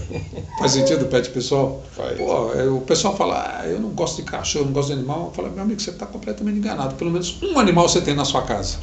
Você. Porque você está dentro desse animal. E a gente percebe muito isso na sexualidade, inclusive, de cada um. Lógico. Porque você faz o ato sexual, ele já é um ato selvagem. Já é um ato instintivo. Da matéria. É puramente carnal. Você entra na parada, você vai junto. É carnal, né? Então, mas você está junto, você está aproveitando da situação. Exatamente, então. Não é legal? Faz parte. E tem uma vertente dizendo que as pessoas estão fazendo muito pouco sexo atualmente, né? Trabalhando muito, ficando mais piradas e com menos sexo. Até o sexo que se faz agora é robótico, virtual. Não é carnal. As coisas andaram meio... Cara, sexo é uma fonte de prazer. Sim. Se não fosse... Aí você vai comprar uma boneca japonesa que dizem que é mais quente que a sua mulher. É de matar o cara, fala pra mim. Nossa, o cara é terrível, né? Mas enfim, mudamos o assunto. Problema japonês resolver, né? Mas enfim, para você finalizar essa questão do raciocínio que você estava falando. Então, falando nessa história, nós começamos essa história com convergência, ufologia e espiritualidade. Eu acho que eu fui aqui capaz de pincelar cada uma dessas partes e também tentar entender por que o ser humano desse mundo chegou nessa situação que ele está. Então, sabe, quando a gente pensa em data limite, quando a gente olha para o mundo e a gente fala, cara, acho que a gente provavelmente devemos ser a escória do universo. Não é. Não é isso. A gente está numa experiência. Não porque a gente quisesse, mas porque aconteceu. Veio de um desastre, aquelas pessoas que depois retornaram aqui não conseguiram resolver essa situação e falaram o seguinte, vamos acompanhar para ver onde que vai dar isso. E a gente embarcou nessa história. E para você mesmo, dentro desse embarque que eles ajudaram a gente a compor essa linha de trabalho, existe os bandidos e mocinhos nessa história também. Então, ótimo, agora foi essa pergunta que eu me lembrei. Uma vez o General Shoa perguntou para acho que era Yashimil, se não me engano, no livro Mergulho no Hiperespaço, perguntou para ele sobre, sabe, essas múltiplas origens, né? Então o Yashimil comentava que para dar uma visão completa a respeito dessas civilizações, na verdade seria muito difícil, porque são múltiplas, uma multitude de origens que visitam a gente com os mais variados propósitos esses que eu comentei com você há um pouco tempo atrás aqui nessa nossa discussão. Né? E ele diz o seguinte, que boa parte, a grande maioria é pacífica. E não é só ele diz, em todos os outros contatos, a maioria das pessoas que nos visitam são pacíficas. Porém, tem uma pequena minoria que não é que eles são violentos, eles são apenas indiferentes. Então violentos não tem ninguém? Não tem só apenas os indiferentes. Sabe, ele pega, ele não se importa. Você particularmente não acredita muito nessa onda dos reptilianos? Da conspiração da ordem mundial? Não. Da conspiração? Não. Você não acha que existe o Clube de Bilderberg, os Illuminati? Isso aí pra você não faz sentido? Não, existe até porque tem a site deles. Não estou dizendo que eles não existam. Estou dizendo da forma que foram colocados. Na verdade é o seguinte, então a gente volta àquela história do complexo industrial militar, complexo militar industrial americano, das elites, das pequenas famílias que controlam o mundo. Isso aí tem vários documentários. E documentários que nem sequer, no primeiro momento, estão vinculados com a teoria da conspiração. Não, tem gente importante que já fez depois, aquele Thrive, sabe aquele documentário Thrive? Depois você assiste o documentário Thrive, se você não assistiu, que é Prosperar, né? E tem aspectos da Geórgia também, que o pessoal fala, pô, isso aí é coisa dos Rosacruzes. Eu fui Rosa Cruz e a visão não é bem essa, mas enfim, eu fui da Amorc, né? Tá. É legal falar depois sobre a Rosa Cruz. Tá faltando inclusive um tema que a gente possa desenvolver sobre isso aqui. Minha participação lá foi muito pequena, não sou a melhor pessoa para falar sobre isso, mas o tempo que eu fiquei lá, eu falei, bom, acho que eu gosto aqui, mas eu quero mais do que isso, entendeu? Então é por isso que eu mudei a cabeça de lá. Mas eu me entrei lá em 78. Bom, então, falando sobre... Nossa, acho que acabei mudando. A gente está perguntando sobre os bandidos e mocinhos. Os bandidos e mocinhos. É por isso que eu digo, pessoal, não existe os violentos. Existe os indiferentes. É isso. Mas a boa parte... E se assim não fosse, na casa dos Cofolós você ia ter um monte de casos de morte. Não acontece isso. É um outro caso. Porque às vezes a culpa nem sequer foi do extraterrestre. Quando você olhar, a culpa foi do cara daqui mesmo. Entendeu? Vamos pegar o caso Crixás, que aconteceu... Acho que foi em Goiás, esse caso Crixás, que foi em 67, 68. Tá lá uma nave, tá lá uma fazenda enorme com um campo de pouso. Não sei se conhece esse caso Crixás. Esse caso Crixás eu não estou lembrando. Eu lembro de vários outros também, mas... O Crixás. Esse Crixás é aqui no Brasil? Não. Aqui no Brasil. Aí, acho que é em Goiás. É numa cidade lá de Goiás, se não me engano. Aí, tá chegando na fazenda, que era dia dos pais, era um domingo, acho que era dia dos pais, estava chegando o capataz da fazenda, chamado Inácio, e a esposa dele. Esse Inácio, ele era um cara muito conhecido e respeitado naquelas bandas pelo caráter, lealdade para com o patrão gostava muito dele, né, o dono da fazenda, e também porque ele era um bom atirador, ele sempre carregava uma espingarda, né, e ele era conhecido como um cara que tinha uma boa pontaria. Tá. Chegando na fazenda, ele olha um objeto estranho pousado numa pista, na ponta da pista, na cabeceira da pista do outro lado.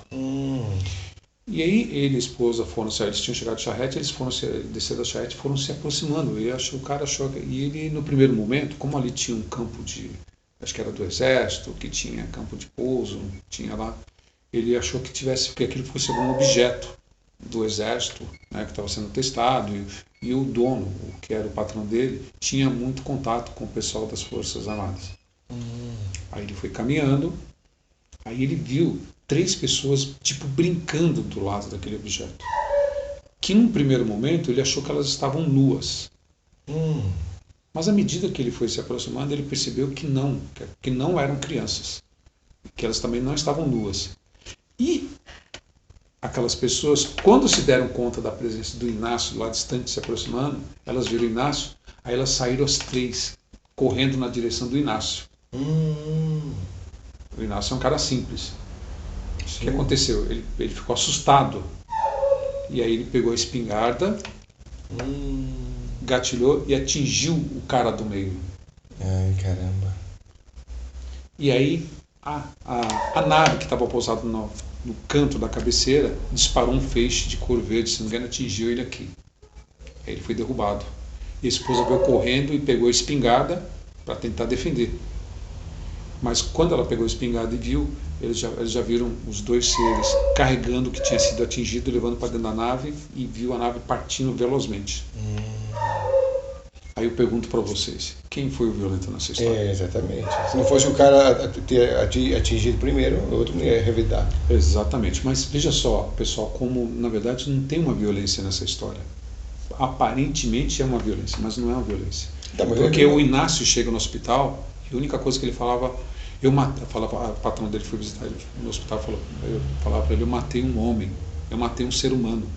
E não sabia que era um ET porque eu não tinha essa visão. Ele falou, eu matei uma pessoa, ele, Inácio. Então ele ficou muito mal, pessoal, ele ficou muito mal por ter matado aquela pessoa. Agora se põe no lugar dele, ele atingiu a pessoa, provavelmente ele era muito bom, deve ter atingido no coração aquela pessoa. Derrubou aquela pessoa e os outros 2 seres foram na direção para acudir o outro e levar enquanto a nave disparava um feixe que não foi para matar nem sequer. Derrubou ele.